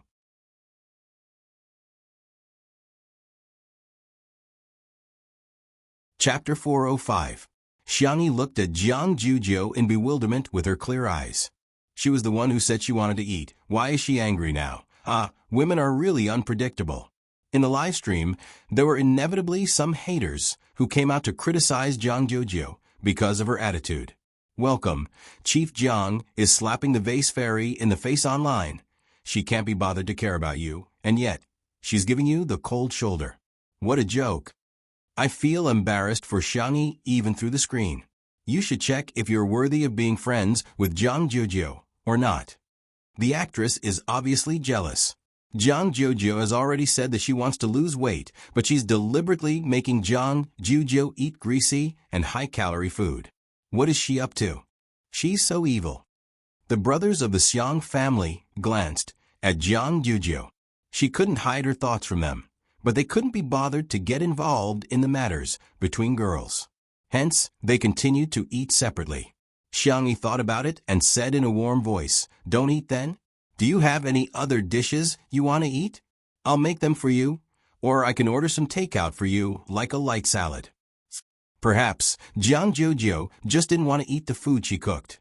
Xiangyi felt that she shouldn't force her. Jiang Jujiu glared at her. Is that how you persuade people to eat? Xiangyi was slightly embarrassed. I'm really not very good at this. For example, Jiang Jujiu's grandmother was very good at persuading people to eat. Whenever there were juniors in the family, she would enthusiastically make them eat. She would only persuade them to stop eating if they couldn't eat. Humph. Jiang Jujiu picked up her chopsticks and said arrogantly, "Since you've already cooked, I'll try it. I'm telling you, if it's not delicious, I'll spit it out." Xiangyi nodded obediently. Atrocious. How can I be so cute? The tips of Jiang Jujiu's ears turned red. She avoided Xiangyi's gaze and lowered her head to scrutinize it. She then chose the tender and glossy pork trotter and took a bite. The world seemed to have suddenly frozen as the hustle and bustle turned into silence, while the colors turned into black and white. Jiang Jujiu felt as if there were fireworks exploding in her head. Then a white light appeared in front of his eyes, and all of his senses became dull. Only his sense of taste was magnified countless times. He could acutely sense that the thick gravy was wrapped in the bouncy meat that was rich in collagen. It was extremely invasive and occupied his taste buds unstoppably. His saliva was secreted rapidly, and he swallowed it down his throat. "How is it?" Xiangyi asked. Jiang Jujiu didn't answer, or rather, she answered with her actions. The little girl moved her chopsticks, as if they were flying, crazily stuffing food into her mouth. The bones of the chicken feet came off with a light suck, and the meat of the duck wings came off in a few bites. The vegetables were even more so. One mouthful after another. She couldn't stop at all. Phew. Her lips were red from the spiciness, and there was a tingling and burning sensation spreading. However, the pain only intensified the stimulation, just like when one ate a spicy stick. The spiciness made one's brain buzz, but thousands of words could be condensed into one word: awesome. Xiangyi handed her a bottle of soy milk at the right time. Jiang Jujiu sucked 2 mouthfuls with a straw and found that it wasn't enough. Hence, she hugged the bottle tightly and continued to eat the braised food. Her belly was bulging at a speed visible to the naked eye. Click. The buttons on the waist of her red checkered skirt suddenly burst open. Although she wasn't exposed, it happened to be recorded by the camera. The netizens were dumbfounded. Did she eat so much that her skirt burst open? Before the crowd had time to complain, they saw Xiangyi blocking the camera. Her milky white face was extremely serious.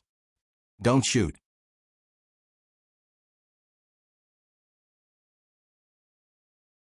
Chapter 406. The staff were all stunned. Ever since the live stream began, they had never seen Sister E so fierce. Even when she threw the scumbag away yesterday, she still looked nonchalant. There were suddenly more comments in the live stream. A new cult has appeared. How can it be stagnant? Joe, I can do it. Pretty girls should have sex with pretty girls. I'm on Joe Yi's side. Sundra Big Sister X is gentle, rich, and beautiful. She's like a fairy. Madam, please give me more food. Wow, Sister E is so gentle. Actually, Jiang Jujo didn't expose herself. She even covered it immediately. At the dining table, Jiang Jojo's face was flushed red, and she was so ashamed that she wished she could dig a hole and bury herself in it. She hurriedly sucked in her stomach and tried to pretend that nothing had happened. However, she had eaten too much and even drank 2 bottles of soy milk. Her stomach was so round that she couldn't suck it in at all. The men present were all very gentlemanly and didn't make fun of her. Xiang Qi even took the initiative to ask, "Do you want me to stitch it up for you?" For the sake of making friends with Xiangyi. Her brothers had always been worried sick. That was the difference between men and women. After all, there was a limit to how much care they could give Xiangyi. Some subtle warmth was energy that could only be transmitted between girls. No, Jiang Jujo refused without even thinking about it. It's too embarrassing. All of a sudden, Xiangyi grabbed her wrist. Jiang Jujo looked up and met the girl's clear eyes, which seemed to be filled with moonlight and were incredibly gentle. "I'll take you to my room." Jiang Jujo looked away awkwardly and didn't say anything.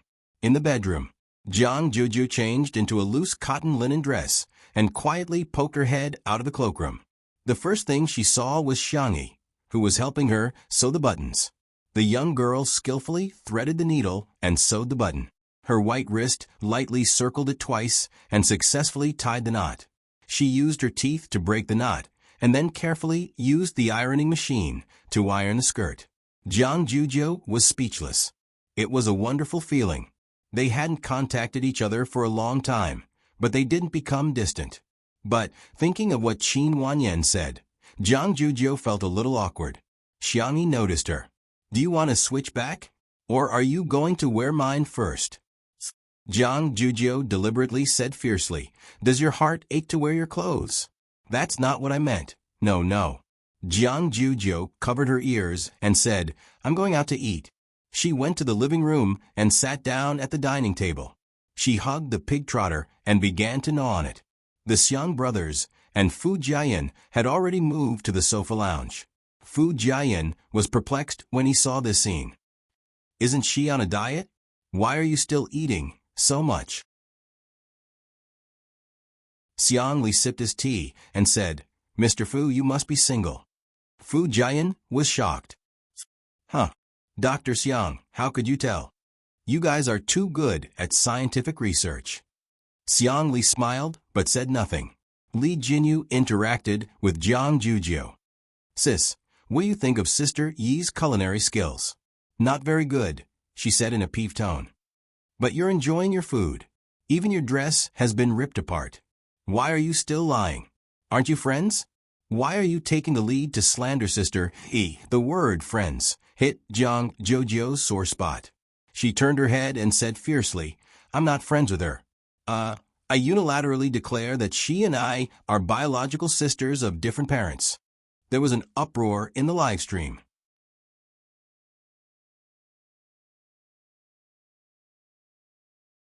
Chapter 407. Does this mean that Sister E is her best friend? Bullshit.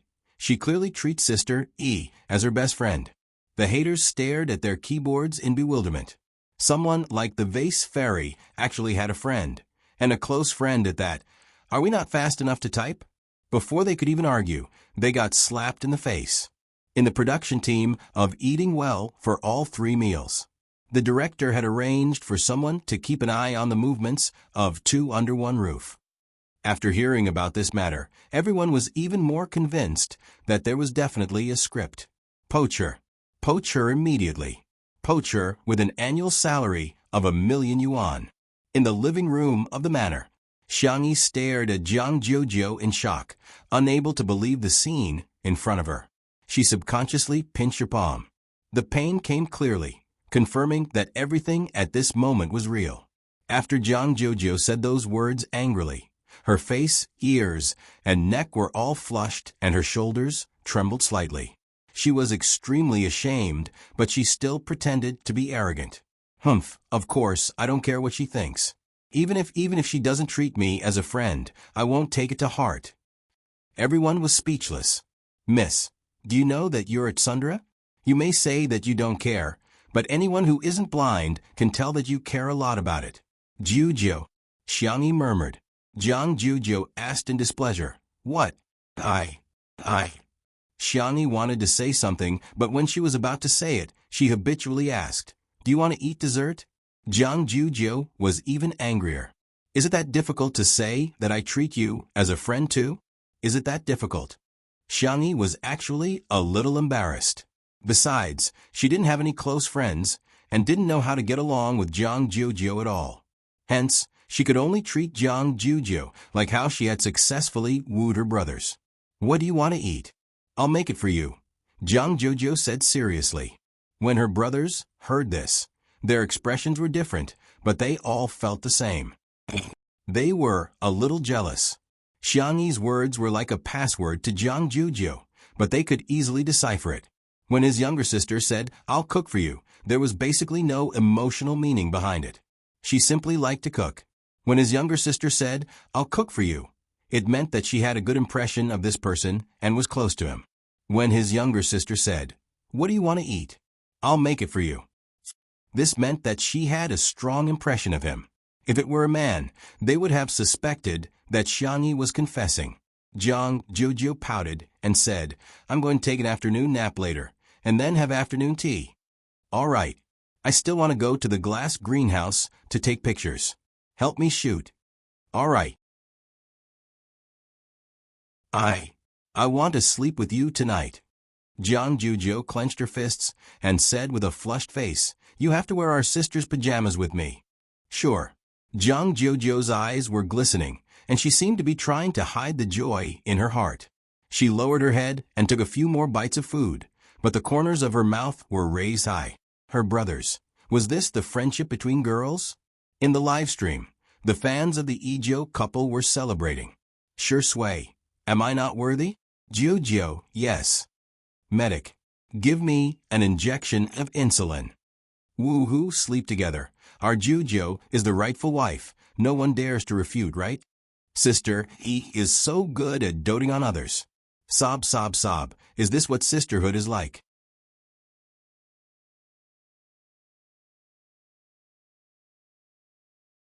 Chapter 408. The netizens in the live stream chatted excitedly about the couple, and someone took screenshots of it and submitted them to a famous verified account. All of a sudden, they were all laughing and mocking Shui. After Shui attended the premiere and the celebratory banquet, Si Chuanbai showed her the trending searches. The man who had always been strict and meticulous was obviously trying to hold back his laughter at this moment. You've been despised by the netizens again. Shui raised her eyebrows and noticed that he used the word again. After casually browsing through the process of the matter, he couldn't help but laugh. It's a good thing that Sister E has friends. After all, there was a 7-year age gap between him and Xiangyi, and the two of them didn't have much interaction in the past. However, he had seen how lonely she was when she was in school. She kept skipping grades and getting busy all the time.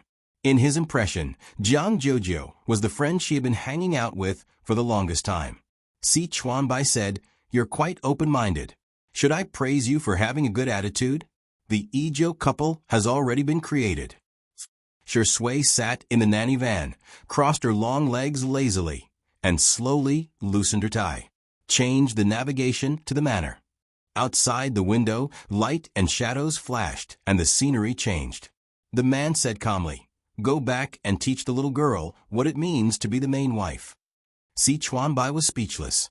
Indeed, he and the netizens were overthinking. So what if she's at Sundara? Shui has never lost. While Jiang Jujo went to take a nap, the livestream was paused and Li Jinyu announced for everyone to take a 2-hour break. Xiangyi was in a state of excitement and couldn't fall asleep at all.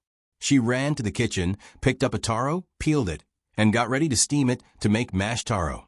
She remembered that Jiang Jujo liked it. Suddenly, a few tall figures walked in from the kitchen. Xiang Li came over and took the initiative to peel the taro for Xiangyi. After the acupuncture, his hand had improved a lot. Xiangyi was sitting on a small stool and playing with a game console. His hand speed was astonishingly fast. Xiang-Chi leaned against the wall lazily and yawned, wondering why Xiang-Yu had gathered everyone. Sang-Chen stood tall and slender. Even though he was dressed in casual clothes, it was difficult to hide his oppressive aura. He said indifferently, "Let the family meeting begin." Xiang-Yi was slightly startled. She was hesitating whether she should put down the taro, but then she heard Xiang-Li say, "Relax. We're mainly talking about whether that person will come back." Xiang-Chi felt as if he had been struck by lightning. My guess can't be right? Xiang-Yu looked up with a blank expression. Sang-Chen glanced at Lao San and Lao Si, who were asking for a beating. He forced himself to be patient and explained to them how Xiang-Yi's body had been possessed for the past year. Although Xiang-Chi was surprised, he accepted it very well. Xiang-Yu was a little confused. Xiang-Yi steamed the clean taro and the purple potatoes that were used for coloring. Her tone was somewhat helpless as she said, "I asked Xiao Naofu, but it has no way of contacting the main system, so I'm not sure." Xiang-Yu. Wasn't Xiao Naofu just an ordinary kitten? Probably because his expression was too shocked. Xiang-Chi patted him on the shoulder. "Hey, it's okay. Little uncle must be stupider than you. He would never guess that in the past year, little sister wasn't little sister." Xiang-Yu. Comparing him to little uncle? Thank you. But he wasn't comforted. Xiang-Li, who had the highest IQ, frowned. "If there's no way to take a shortcut, then we can only use the stupidest method." Everyone looked at him in unison. According to the known situation, the premise of soul replacement should be that little sister is injured or in a weak state. Then, the simplest way is to find someone to protect her 24 hours a day.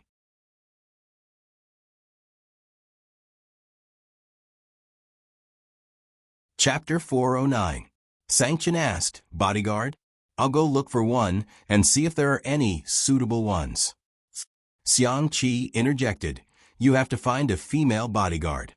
A male bodyguard can't be guaranteed to be around 24 hours a day." Xiang-Yu's brain twitched. A boyfriend can, in an instant. The three brothers cast murderous glances at him. Xiang-Yu wished he could die on the spot. He said, "I was just kidding, is it funny?" He laughed dryly as cold sweat broke out on his forehead, for fear that his brother would teach him a lesson. Sang-Chen glanced at him and couldn't be bothered to argue with him. He said calmly, "I'll make the arrangements." Xiang-Li said, "I think I can apply for official protection of family members. Let me make a call to confirm." Xiang-Chi exclaimed, "I'll go ask around too." Xiang-Yu said, "I'll ask my friends too." The few of them were very efficient.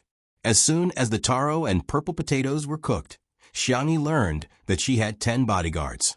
The corners of her mouth twitched. Isn't that a little too much? Actually, I can protect myself too. 10 is too much. Don't let your guard down." "Don't worry, I can afford it." Xiang-Yi had no choice but to accept their good intentions. After the family meeting, the brothers left one after another. After all, they all had things to do. After sending her brothers away, Xiang-Yi was a little melancholic, but she soon accepted reality. She cherished it even more because it was too difficult to get together. Jiang Jujiu woke up from her afternoon nap and scurried out of the guest room to look for Xiang-Yi. After wandering around, she saw Xiang-Yi in the kitchen. The young girl was quietly preparing the ingredients for milk tea, which were her favorites, such as mashed taro and taro balls. The light in the oven was on, and the aroma of cookies wafted out. It was a warm and quiet scene. Ding! It was time for the oven to open. Xiang-Yi took out the cookies and tasted them. Seemingly thinking that they tasted good, the young girl tilted her head and gave herself a thumbs up. "Jiang Jojo, my sisters are so cute." Sensing Jiang Jojo's gaze, Xiang-Yi looked over and said with a smile, "You're awake. Do you want to go for afternoon tea?" Jiang Jojo folded her arms arrogantly and said, "Since you've already invited me, I'll consider it." A second later, she nodded. "All right, I've thought about it." Xiang-Yi, "Really? Then I'll bring the food to the glass greenhouse." Jiang Jojo sounded awkward, but her body was very honest, as she took the initiative to share half of the burden with her. It just so happened that the staff had almost rested. Lee Jinyu shouted and prepared to shoot the afternoon tea of the two girls. A few minutes later, the netizens received a push notification for the live broadcast. When they clicked on it, what appeared in front of them was a scene that looked like an idol drama. The wind was gentle, the clouds were light, and the distant mountains were beautiful. The sunlight was refracted through the glass, and the flowers and grass grew luxuriantly. On the round table covered with a lace tablecloth, there were delicate biscuits and milk tea. There were a few freesia in a slender porcelain bottle. The two girls were sitting opposite each other, leaning against the recliners and swaying slowly. The white and soft kitten was nestled in Xiangyi's arms, while the silly little Shiji was squatting by Jiang Jojo's feet. Jiang Jojo took a bite of the biscuits and milk tea, squinting her eyes in bliss. I'm taking screenshots like crazy. This is so beautiful. The director is so good. This is my ideal life. Huh? I think I saw Sure Sui coming back. He's at the entrance at the bottom left corner of the screen. Let him go. Let him run away from home.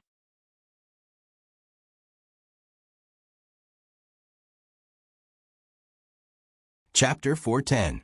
Ha ha ha. Are you serious about telling Shurindi to run away from home? My mom is asking me why I'm laughing like a pig. The camera panned to a distant view. The man was dressed in a tailored black suit that accentuated his height and long legs. His tie was loosely tied, and a few locks of his hair were hanging down. He looked relaxed and casual. It was as if he was returning home. He locked his gaze on Xiang-Yi, who was in the glass greenhouse, and strode over with his long legs. The comments in the live stream were instantly flooded. Ah, Shurindi in a suit can do it. His legs are at least 2 meters long. They're even better than models. He's so immersive, I feel like he's going to unbuckle his belt in the next second. Si Chuanbai was watching the live stream in the nanny van. When he saw the comments, a smile appeared on his face. Looking at the comments, it was indeed the status of the main wife. His phone vibrated and he picked it up. Annan's anxious voice came through the receiver. Chuan, I think I've been scammed. Chuan? Don't you think it's strange to call him Chuan? It sounds like you're taking advantage of me. And it sounds a little strange. Si Chuanbai interrupted his nonsense. This little colorful guy always said shocking things. He pressed his eyebrows. Get to the point. Someone claimed to be the director of the variety show National Mass Workout, and said that he wants Sister E to be a flying guest for the next episode. I don't think it's real, but I'm afraid it's true. Si Chuanbai raised his eyebrows. Even he was a little stunned. National Mass Workout was a national variety show that could be said to be the most popular variety show at the moment. It had recorded a total of 2 seasons, and the 3rd season was in preparation. Every season, the guests invited could be said to be the top or A-listers, or they were the senior big shots with a high status. Si Chuanbai took a deep breath and said, "Send me the contact information." 2 minutes later, Si Chuanbai confirmed that it was really the director of National Mass Workout. Annan was extremely excited on the other end of the phone. Ah, our girl is so capable. Si Chuanbai smiled and said, "She's quite capable." In a sense, Xiangyi's popularity could be said to have risen from C-list to A-list. However, the industry wouldn't recognize her status if she didn't have any film or television projects. But if the resources could keep up, if he became part of Miss Xiangyi's family, he would be able to become an S-lister for free.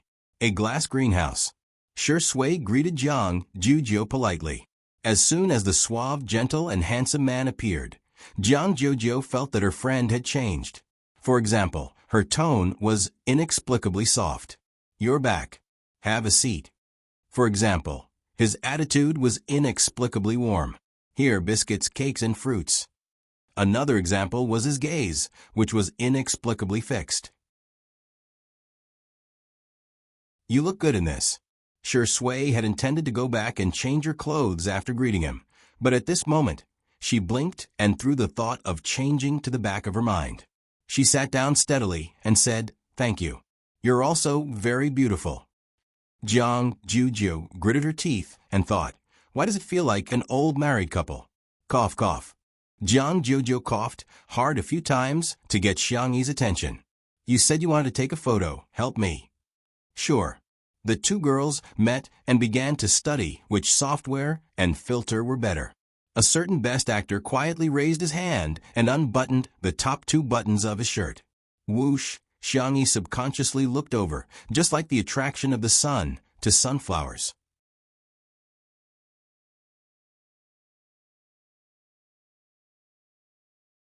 Chapter 4:11. His black tie was loose, and the top of his snow-white shirt was slightly open, revealing his clean and clear collarbone. His skin seemed to be a mixture of moonlight and snow, fair and delicate. Xiangyi seemed to have been bewitched, as she couldn't look away for a while. I think this retro filter is quite nice. It gives off the feeling of a Renaissance oil painting. Jiang Juju murmured, only to realize that Xiangyi was distracted. She looked to the direction of her gaze. Damn. How could my sister be bewitched by a man? Jiang Juju was puzzled. She was extremely frustrated and poked Xiangyi's arm with her finger. We agreed that you would take photos of me. Xiangyi seemed to have woken up from a dream. Ahem, I'll take photos for you then. Stand over there, the light is better. Jiang Juju happily went to take photos, and even raised her eyebrows at Shui provocatively. Men are bullshit. Sisters are treasures. In the live stream, the netizens were delighted to see this scene. Jealous Sui, disdainful Juju. Sure, Sui is a man, but his collarbone is even more pronounced than mine. Oh my God, I love men who are relaxed, lazy, and abstinent. Sure, Sui, undo a few more buttons. I don't lack this bit of traffic. Xiangyi patiently took photos of Jiang Juju. After taking dozens of photos, the two of them huddled together to discuss which one looked better. Thanks to her narcissistic third brother, Xiangyi's photography skills and aesthetic sense were both on point. Jiang Juju looked like a noble girl from the Middle Ages. A professional photographer had once taken photos of Jiang Juju, and the composition and angle of the photos were impeccable. However, Jiang Juju felt that Xiangyi's photos were thousands of times better than those taken by a professional photographer. However, her tone was still arrogant. Humph, you're just SOSO. You haven't improved at all after so many years. Her body, however, was very honest. She held Xiangyi's arm with her hand, which was a gesture of intimacy between sisters. Shui saw this scene. He calmly picked up the glass of water and sipped slowly. Swoosh, Xiangyi looked over again like a good-for-nothing. Under the warm light, every part of the man's face was perfect. He raised his snow-white neck, his Adam's apple moving up and down as he swallowed. His pale thin lips were wet with water. He frowned and licked the corner of his lips, seeming to be intentional or unintentional. As if sensing Xiangyi's gaze, he looked up and his thin lips parted into a thin but seductive smile. Jiang Juju thought, damn you dog of a man. Half of the netizens in the live stream were screaming, and the other half were quacking. Covering my mouth can't stop me from screaming like a groundhog. Brother, I can do this. I really can. Goose, goose, goose, goose, goose. Jiang Juju's expression is hilarious. You didn't expect this, did you? The person in front of you is a Grand Slam best actor. Seriously, Shui is fighting for attention, right? Wasn't it? Sure enough, he was a man with a mental age of 10. I laughed so hard that my neighbors within a 10-mile radius would have to rely on hearing aids for the rest of their lives.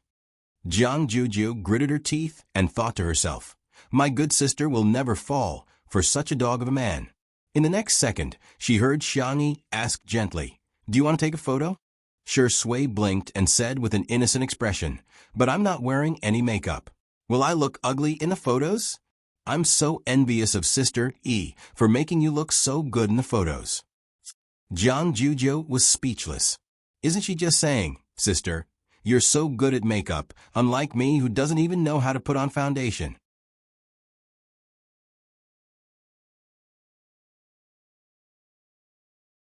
Chapter 4:12.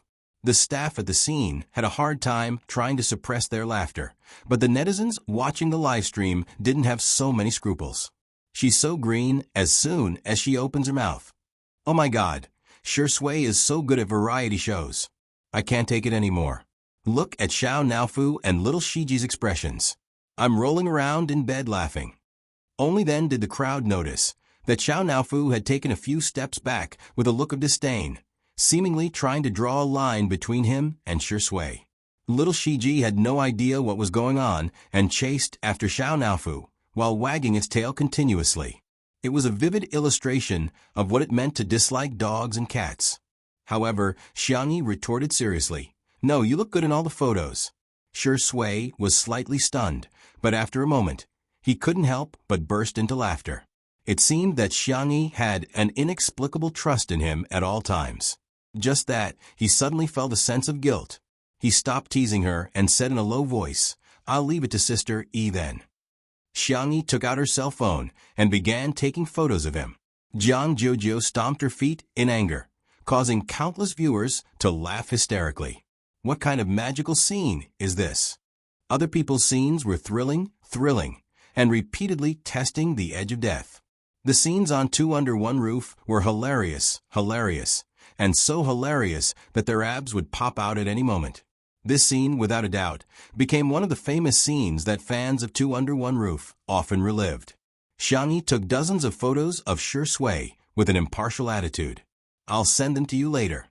The young girl remembered what Anan said last time. Shui's Weibo account was full of weeds all year round, and she couldn't be bothered to open it for business. Hence, she asked, "Do you want to post a 9-grid Weibo post?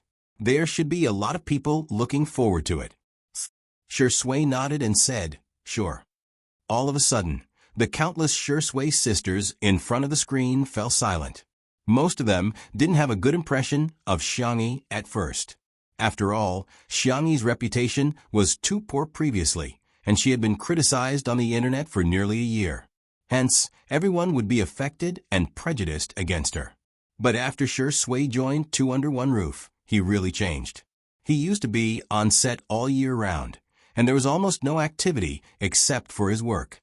His fans couldn't catch any traces of his life, and many even pessimistically thought that he didn't care about his fans at all. However, Two Under One Roof allowed everyone to see the relaxed side of Shui, especially his interactions with Xiangyi. Only then did they realize that he also had a childish side. When he was childish, he would even bully kittens. This Shui might not be perfect, but she was very real. Now, Xiangyi even urged Shui to open for business. That feeling was really subtle. Sometimes, there was no reason to hate someone. Similarly, having a good impression of someone was just as sudden. Shui was typing something on her Weibo account, while Jiang Juju seized the opportunity to grab Xiangyi's wrist. The proud and pampered young miss was now stammering, her small fists clenched tightly. Xiangyi, Everyone's curiosity was piqued by her. Jiang Juju closed her eyes and finally made up her mind to express what she found hard to say. "Hey, can you take a selfie with me?" Xiangyi's cherry lips opened and she hesitated for a few seconds. "Can I take a few more?" Jiang Juju said resolutely, "Sure. I can do it. I'm super."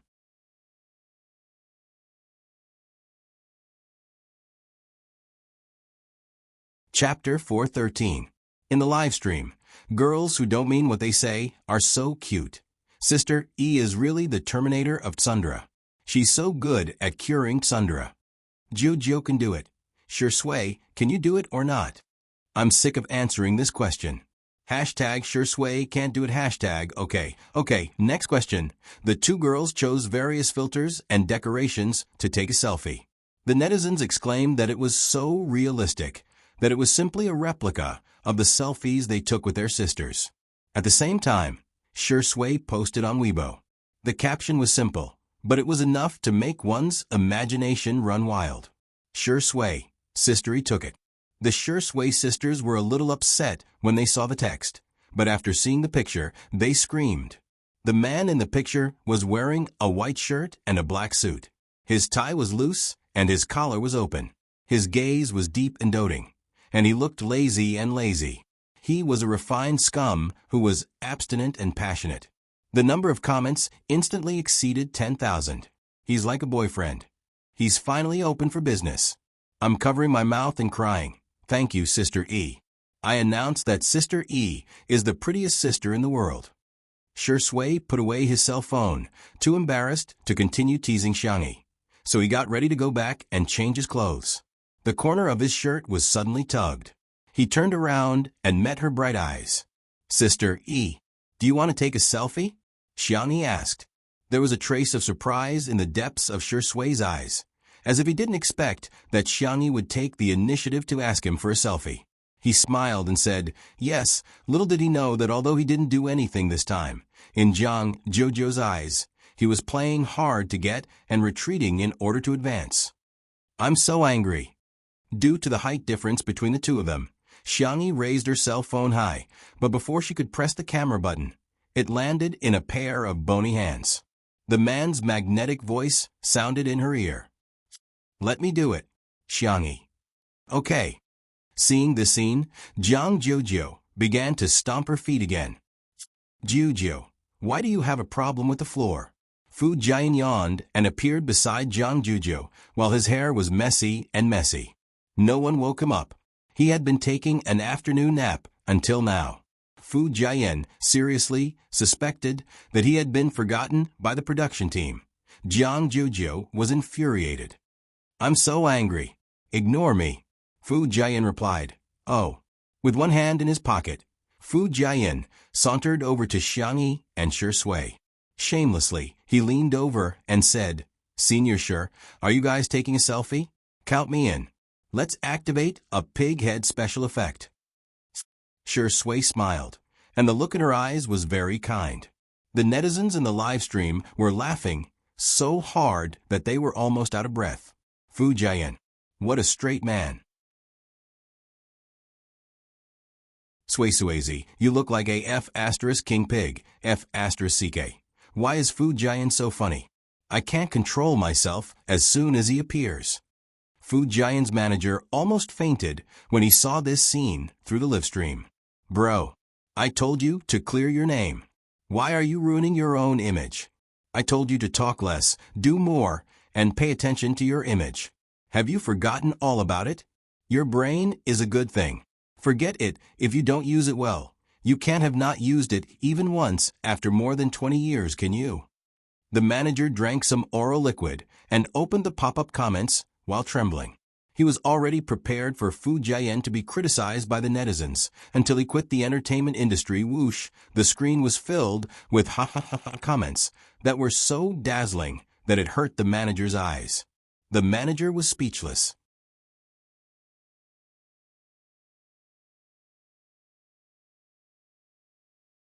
Chapter 414. 1 minute, 2 minutes. The expected flood of negative comments didn't appear. On the contrary, the netizens' comments were all positive. Ha ha ha ha ha ha. Why can you send a voice message? Fu Jian is quite suitable to be a comedian. Actually, he's funny. His Highness turns out to be a silly boy in real life.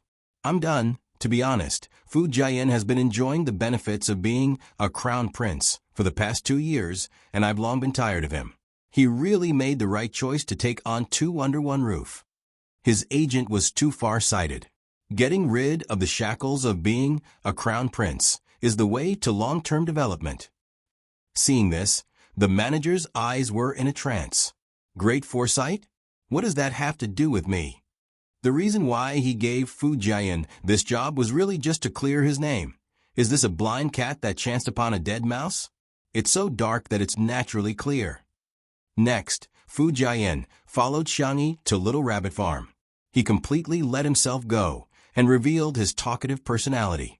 He could even talk to cows for a long time while milking cows. When he was done, he suddenly realized, wait a minute, aren't I here to clear my name? He recalled his manager's earnest instructions and all sorts of knowledge about setting up a character. It's over. Why can't this knowledge enter my mind? Jiang Jiujiu was still sulking and kicking pebbles nonchalantly. Seeing his expression, she said in disdain, "Hey, are you retarded?" Fu Jian said with a sullen expression, "My fans are definitely going to stop following me." Jiang Jiujiu expressed her doubts. "You actually have fans?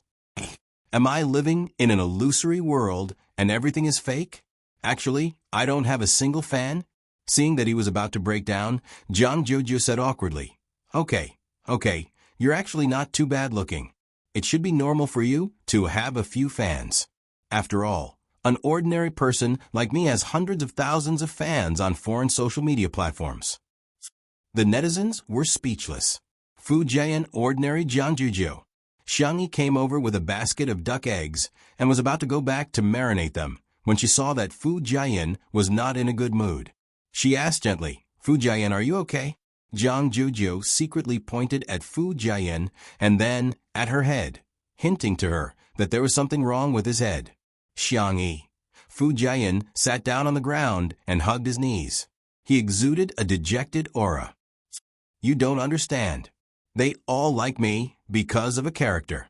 If they find out that I'm not that character, no one will like me anymore," Jiang Jiujiu said. "What nonsense are you spouting? So you're an actress? I thought you were a crosstalk artist." Fu Jian.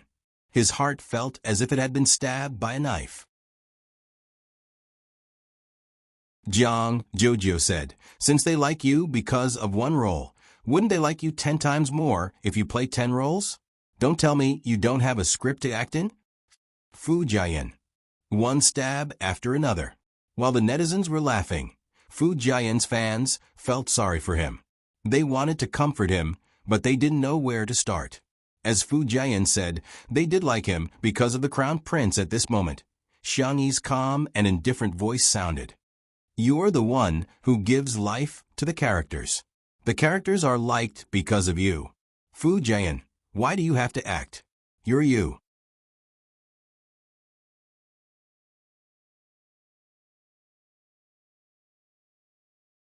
Chapter 415. Bang, bang, bang. Every word she said was like a drum that struck Fu Jian's heart hard. The girl's eyes were clear and her tone was firm. Every word she said gave him a strong conviction. You are you, you are you." Fu Jian fell into deep thought. In front of the screen, Fu Jian's fans also came back to their senses. Yeah, the character design of the Crown Prince wasn't very likable. It was Fu Jian's acting that shaped the soul of the Crown Prince. They cried for him, rejoiced for him, got angry for him, and felt aggrieved for him. It has always been the actor who brings the character to life. Xiangyi said seriously, "You're the Crown Prince, but you're also the actor Fu Jian." The fans. "Ah, she's so eloquent. Xiangyi is really a girl with a strong sense of self-awareness. That's rare. Sister E, please come out with a book as soon as possible. If you're so eloquent, say more." The confusion in Fu Jian's eyes slowly dissipated at this moment. All along, the team had been asking him to maintain his persona and maintain his popularity. He was also very anxious and felt that he was limited by the character of the Crown Prince and couldn't get out of it no matter what. In the past 2 years, he had acted in a few dramas, but compared to the other roles, they didn't seem that outstanding. The pressure from the outside world made Fu Jian more and more anxious. Am I not good enough? Am I really at the peak of my career? Am I only able to keep that one classic role for the rest of my life? At the most extreme moment, he even developed feelings of self-loathing. Fu Jian even agreed with what others said, that he was lucky and that the role made him who he was. However, Xiangyi's words made him sober up. Fu Jian was so touched that tears welled up in his eyes. "Sister E, you're so nice. You're my life mentor and guiding light." He wanted to hold Xiangyi's hand, but Jiang Jiujiu smacked it away mercilessly. "Pushed, don't try to take advantage of E." Fu Jian sniffled and asked sincerely, "Sister E, do you have anything else to say to me?" What Xiangyi said must be true and wise. He was going to write everything down in a small notebook. The next second, Xiangyi asked calmly, "When you leave, do you want to take a jar of salted duck eggs with you?" Fu Jian, question mark. The duck eggs this time are big, and they are all double yolk eggs. After marinating, the golden yolk will drip with oil when poked fujian. You don't like it? What about bringing a jar of kimchi? I've made cabbage, radish, and beans. I've also made soy sauce and chili sauce. There are also many kinds of jam. You can take your time to choose. To the production team, Fu Jian and the others were guests. But to Xiangyi, they were all guests. How could she leave empty-handed? After a moment of silence, Fu Jian suddenly sobbed and exclaimed miserably, Xiangyi. Woo-woo, I also want to unilaterally announce that you are my biological sister from a different mother. Jiang Juju exclaimed, Get lost, you plagiarized my poem. Fu Jian seemed to be on steroids as he cleaned the house, chopped firewood, and fed the chickens. He couldn't stop at all. Sitting on the swing, Jiang Jojo was as angry as a blowfish as she stared at Xiangyi, who was pickling salted duck eggs in the courtyard, as well as Shi Sui, who was assisting her. Why aren't you coaxing me? Atrocious. She bit her lip, jumped off the swing, walked toward Xiangyi, and stood still. I'm angry. I'm super angry. I'll give you a chance to coax me. I won't wait until it's too late. Humph.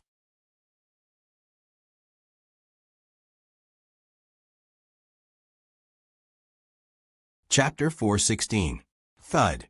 The duck egg in Xiangyi's hand fell into the mud mixed with salt water and yellow soil, causing a few drops of mud to splatter. Huh. Why are you angry? Jiang Jojo clenched her fists tightly. You idiot. It turns out that in this world, what's more difficult than reading and understanding is a girl's heart. The pop-up comments in the live stream were filled with joy. Sister E, as expected of you. You're a straight woman. Ha ha ha ha, Sister E, you're angry at Jujo. Ejo is so sweet. I'm going to eat it.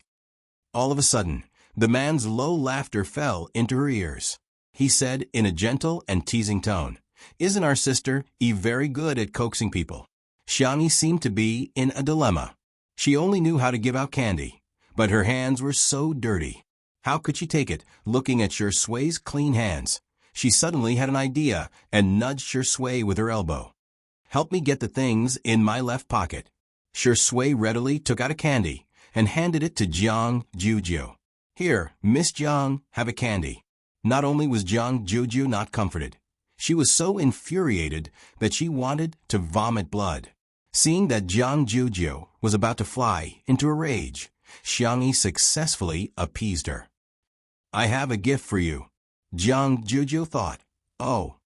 After marinating the salted duck egg, Xiangyi washed her hands and then took out a small box with a plain packaging. Feeling a little embarrassed, she said, Sorry, your birthday has already passed. Can this be a gift to make up for it? Jiang Juju raised her chin arrogantly and said, It depends on my mood. She opened the box, and a beautiful necklace came into view.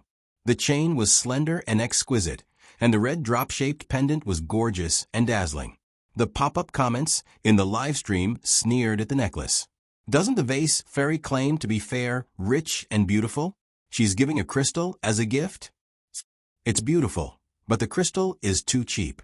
Everyone knows that crystals are worthless. Jiang Juju treats her like a good sister. But what about her? She's fooling her like a fool. As soon as the haters started criticizing, they heard Jiang Juju's surprised voice. Pigeon's blood ruby? Did you dig it out from your mine? Xiangyi nodded. Yes, this is the one with the best transparency, color, and cutting quality. In an instant, someone came out on the bullet screen to explain frowny-faced Pigeon's blood ruby is an extremely pure ruby with a hint of indistinct blue. Its global production isn't high. Every one of them is worth a fortune. There were also people who began to recognize each other from afar. Gemine? Sister E, I'm your long-lost sister. I'm really rich, I'm kneeling. Mommy, do you think my kneeling posture is standard? The trolls. This F***king shiny thing wasn't a crystal, but a pigeon's blood ruby. Do you like it? Xiangyi asked cautiously. Jiang Juju looked up at the sky with fireworks in her heart. However, she said arrogantly, It's all right, it's passable. After waiting for a few seconds, Jiang Jojo saw that Xiangyi was still not moving. She puffed up her cheeks and said, "Help me put on. I can't reach it." Xiangyi smiled and helped her put on the necklace. The pendant hung in the middle of her collarbone, making her skin look exceptionally fair. Jiang Jojo glanced at Shui smugly, as if to say, "I have a gift, but you don't," to her surprise. In the next instant, Shui sighed softly. He had a firm grasp of the pitiful, innocent, and pure tone of a white lotus flower. Other children have gifts. When will I get one?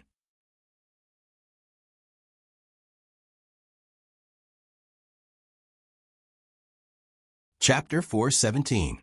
The fragrance of the tea that wafted over made Jiang Jojo confused. Does this dog grow green tea at home? Why would Sister E like such a dog? I can't figure it out. I really can't figure it out. Xiangyi blinked and remembered that there was a ruby in the jewelry cabinet. Although it was not as high quality as the one she gave Jiang Jojo, it was much better than the one she gave Jiang Jojo. It was the size of a baby's fist and it was glowing. I'll give it to him secretly at night, lest others misunderstand and affect Shui's reputation. In the blink of an eye, it was dinner time. There was porridge, side dishes, omelets, and salted duck eggs from Little Rabbit Farm. Fu Jiayan said, "That's good, that's good. I'll be able to satisfy my appetite without getting fat." He was a male artist who had to maintain his figure, and the sumptuous lunch he had at noon was too much for him to take. I should be able to bear with it at night, right? Fu Jiayan picked up an omelet and started chewing.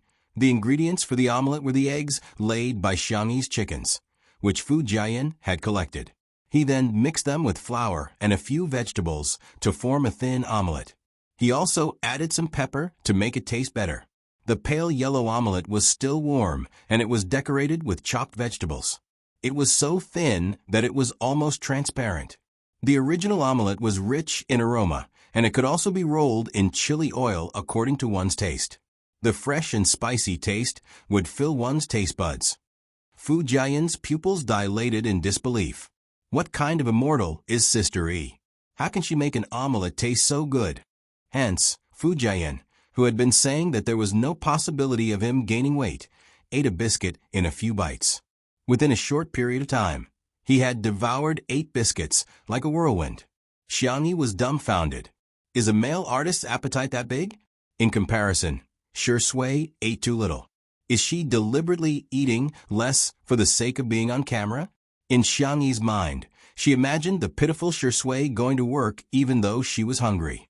The expression on her fair and clean face became more and more solemn. She went into the kitchen and deftly spread out the pancakes. She picked up 2 pancakes for Shui. Shui was puzzled. Xiangyi pulled a long face. "Eat more. If you get any thinner, you'll look like a paper person." Her original intention was to remind Shui that being too skinny was actually not good looking. But Shui misunderstood and thought that she was despising her not in good shape. The man raised his eyebrows and decided to put fitness on the agenda to make his abdominal muscles more obvious. Dinner ended with Fu Jiayan burping. After the meal, Fu Jiayan lamented, "I can't go on like this.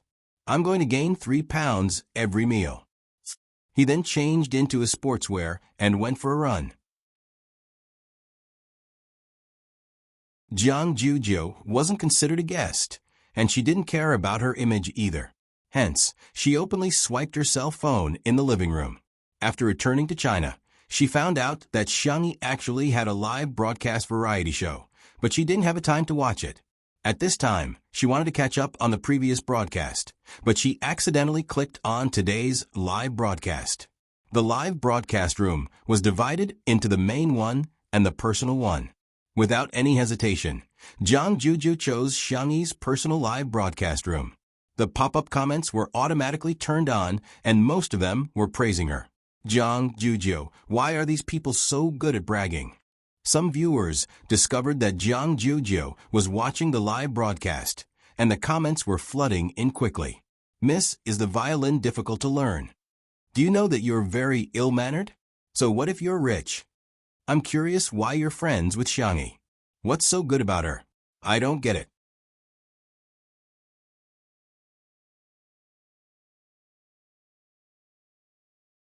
Chapter 418. Don't you think Xiangyi is too pretentious? It must be tiring to get along with such a person. The comments were all over the screen, making her dizzy. Jiang Jojo skipped over all the comments that were criticizing her and accurately captured the comments that were defaming Xiangyi. Are these people full of themselves? E is so cute. Why is she being defamed? Jiang Jojo exclaimed angrily. You guys are heartless. What right do you have to criticize E? When the haters realized that Jiang Jojo had really seen the comments, they became even more vicious. I still like girls like Jiang Jojo who are genuine. Xiangyi is too pretentious. Isn't she tired of pretending to be perfect every day? Miss, blink when you're threatened. You weren't like this when you first arrived. Why are you defending Xiangyi now? At the end of the day, the Vase Fairy is just a variety show star. Besides, apart from Two Under One Roof, she doesn't have any other decent variety show resources, let alone a representative work. Although I admit that Xiangyi is a little popular now, it's just a castle in the air, without any works. Her popularity is like a plate of sand that can be blown away by the wind. How can Two Under One Roof continue to be live-streamed? When this variety show ends, she'll definitely be ruined. Jiang Jojo looked at the comments in disbelief. Has E always been criticized like this? Why is there so much malice between people on the internet? She belatedly realized that there was something wrong with Qin Wanyan's words. In the past year, she rarely contacted Xiangyi and only met her for a short while at the Xiang family's old residence. At that time, Qin Wanyan was also present and pestered her to add her contact number. Later on, Qin Wanyan would send her messages from time to time, asking about her well-being and showing her concern. Those words gave Jiang Jojo, who was far away in a foreign country, a warm comfort. Hence, she once regarded Qin Wanyan as a friend. After returning to China, Qin Wanyan had asked her out for a meal. During the meal, Qin Wanyan mentioned that Xiangyi's personality had changed drastically. Xiangyi was cold-blooded and heartless to her friends. She was in love and only had men in her eyes. She didn't even treat her sisters as friends. She even complained that she had accidentally offended Xiangyi, and Xiangyi wanted to kill her. Now, her company was gone, her career was ruined. Her fans had left her, and her acting career was coming to an end. Hence, Qin Wanyan wanted Jiang Jojo to plead on her behalf and ask Xiangyi to let her off. Jiang Jojo naturally wouldn't believe her completely, but she was more or less affected. When she first arrived, her attitude towards Xiangyi wasn't very good. Jiang Jojo felt extremely guilty when she thought about how she had caused Xiangyi to be scolded because of her attitude. Just then, his phone vibrated. It was a message from Qin Wanyan. First, it was a weather forecast that reminded her that the temperature would drop tomorrow. She then said, I'm so envious. Xiangyi treats you like a good sister, unlike me. I don't know how I offended her. That's why I ended up in this state. Jiang Jojo squinted and thought about how Shi Sui looked in the afternoon. She gritted her teeth and typed rapidly. She replied, Xiangyi won't bully others. You said that she bullied you? She must have. You deserve it. Qin Wanyan, who was on the other end of the screen, was speechless. Jiang Jojo raised her little face and said fiercely to the camera, Xiangyi is not like what you guys are saying. She's the best and most gentle girl in the world.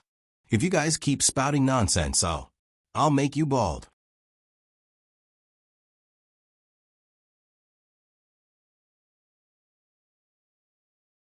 Chapter 419. Jiangyi said in a menacing tone. There were no cameramen in the living room at this moment, and there were only fixed camera positions. In the director's room, Li Jinyu and the others were eating omelets and side dishes. When they heard Jiang Jojo's words, everyone, Huh? Ah, she's a little cute. In the live stream, the netizens were also a little surprised, as they didn't expect Jiang Jojo to say such a thing. You want me to make you bald? That's not necessary. I'm getting involved. My scalp is starting to hurt. Even if you want to make me bald, you have to make me bald. Everyone, look at your heads. Do you have any hair left? Dog head, all of a sudden. The comment section was filled with the silly netizens insulting each other. However, there were still some people who refused to give up. The angrier Jang Jujio was, the more smug they were. They were sarcastic and sarcastic. They would say whatever they could to infuriate her the most. Jang Jujio clenched her fists tightly, wishing she could go online and beat those bastards up. A clear and gentle voice saved Jang Jujio's bad mood in time. "Jujio, can I wear these pajamas?" It was E. That realization made Jang Jujio calm down. She turned around and saw that Xiangyi had picked up 2 pajamas, one of which was pink and white with rabbit ears, and the other was creamy yellow with bear ears. Xiangyi remembered everything she said casually. Jang Jujio suddenly felt less angry. What's the point of being calculated with fools? They're already very pitiful for being brainless. It's all right. Despite saying that, Jang Jujio quickly went to take a shower and then changed into the pajamas with bare ears. Before going to the living room, she paused in her tracks and turned back to pick up her violin case. Beside the bookshelf, Xiangyi was flipping through a book on archery. When she saw Jang Jujio coming out with a violin, she smiled and asked, "What song do you want to play?" Jang Jujio corrected her. "What song should we play?" With a serious expression, she asked, "Can we play together?" Of course, Xiangyi wouldn't disagree with such a small request from her best friend. "Sure. Shall we go to the violin room then?" All of a sudden, the pop-up comments were full of mockery. "Please, she's the chief of Orpheus. Are you worthy?" A student of folk music shouldn't embarrass herself in front of a student of classical music. Wasn't Jang Jujio defending Xiangyi just now? Why did she change her mind again? Asking Xiangyi to perform with her is like asking the clouds in the sky and the mud on the ground. There was no camera installed in the piano room. So Li Jinyu hurriedly asked the cameraman to go over.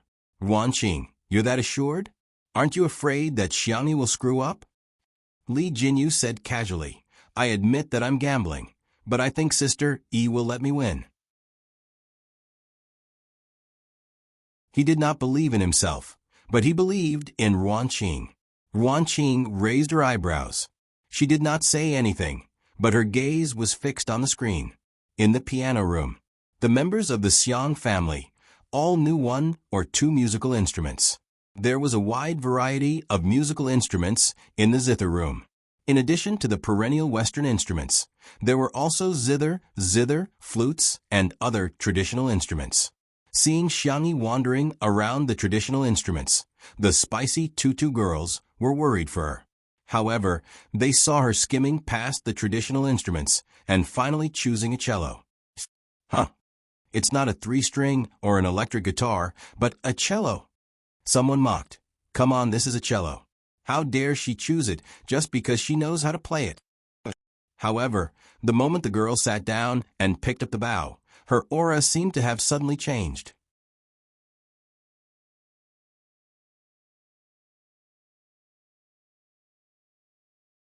Chapter 420. She lowered her eyes, and her long eyelashes cast a faint shadow on her fair face. Her hand that was holding the bow was slender and soft. Her knuckles were slightly protruding, and her pale blue veins were clearly visible. She was low-key, not ostentatious, but elegant and calm. Even though she was wearing cute bunny ears pajamas, she looked like she was holding a cello recital in a gorgeous gown. It had been a long time since she touched the cello. Xiangyi first tried to play it, and then tuned it unhurriedly. Someone retorted, "Is there something wrong with you? What are you delaying for? If you know how to play it, just admit it. What's the point of pretending?" At this moment, a golden pop-up comment appeared in front of everyone's eyes. The golden pop-up comment was a privilege given to the Hall of Fame streamers by the Xingqian app. Generally, those who could enter the Hall of Fame were all famous streamers on the Xingqian app. The person who posted the comment was Little Nocturne, a streamer with 1 million fans in the music section. Little Nocturne, she didn't use any tuner or software to help her, nor did she ask Jang Jujio to play a standard note for her. If she's not pretending, she must have an absolute sense of sound, right? The golden pop-up comment appeared on the screen for 15 seconds before disappearing, enough for countless netizens to see it clearly. Wow, she's a living Nocturne. Nocturne, When are you going to live stream? I want to hear you play the piano. Reflect on how long you haven't live streamed. Why are you watching someone else's live stream? Absolute sense of sound? Sounds impressive. Does the vase fairy actually have such a thing? Little Nocturne, who was in front of the screen, was also a little uncertain.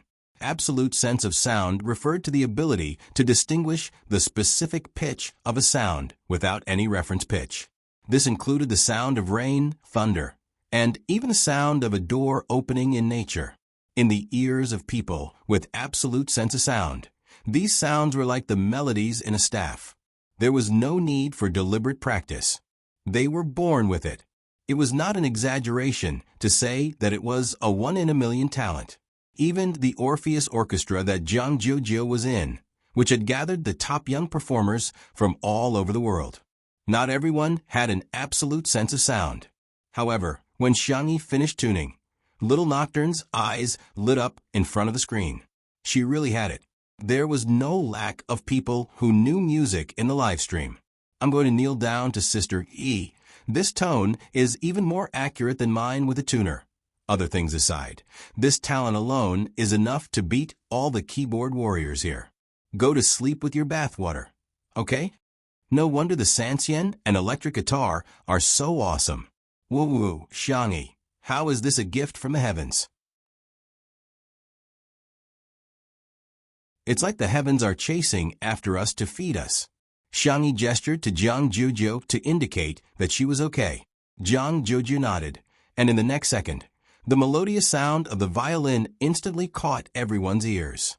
The chief violinist of the Orpheus Orchestra definitely lived up to his name. Even those who didn't know much about music could feel that Jiang Jojo's playing was particularly pleasant. A golden bullet screen appeared on the screen of a live broadcast room.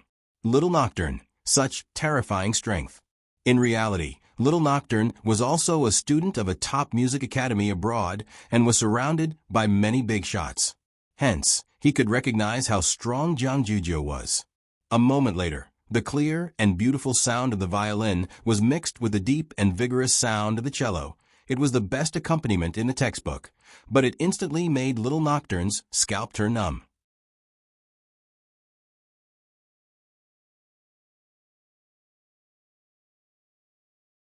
Chapter 4:21.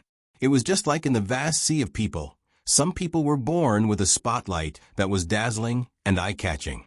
At this moment, the sound of the cello gave off that feeling. It was clearly a foil, but it became an existence that couldn't be ignored. How many instruments does she know? Little Nocturne muttered.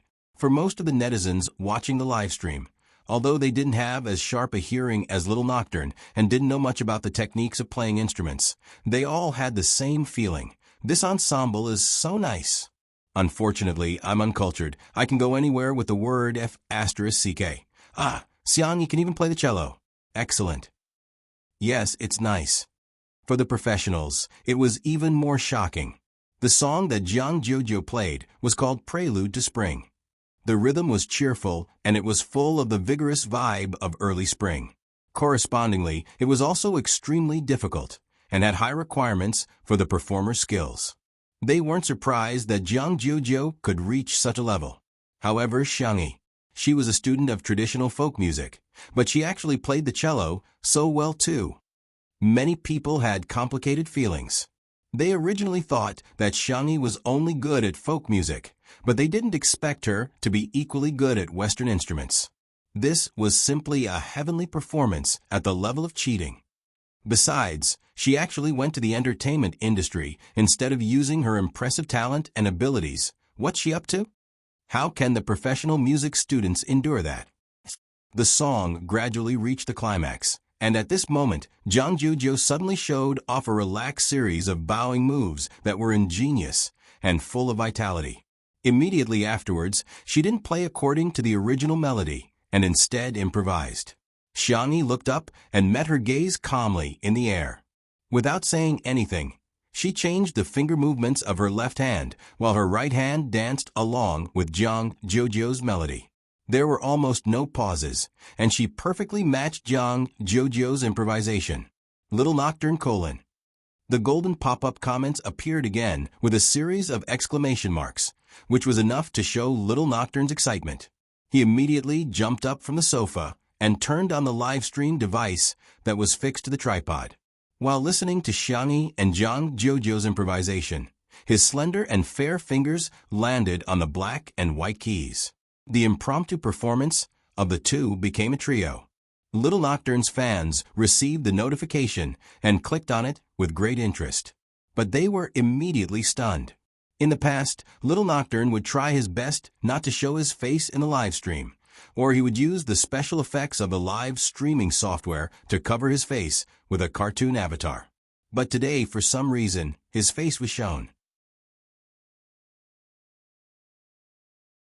In the camera was a boy with a thin figure and snow-white skin.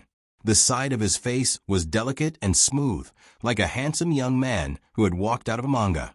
The most eye-catching part was his hands. His fingers were long and slender, with distinct joints.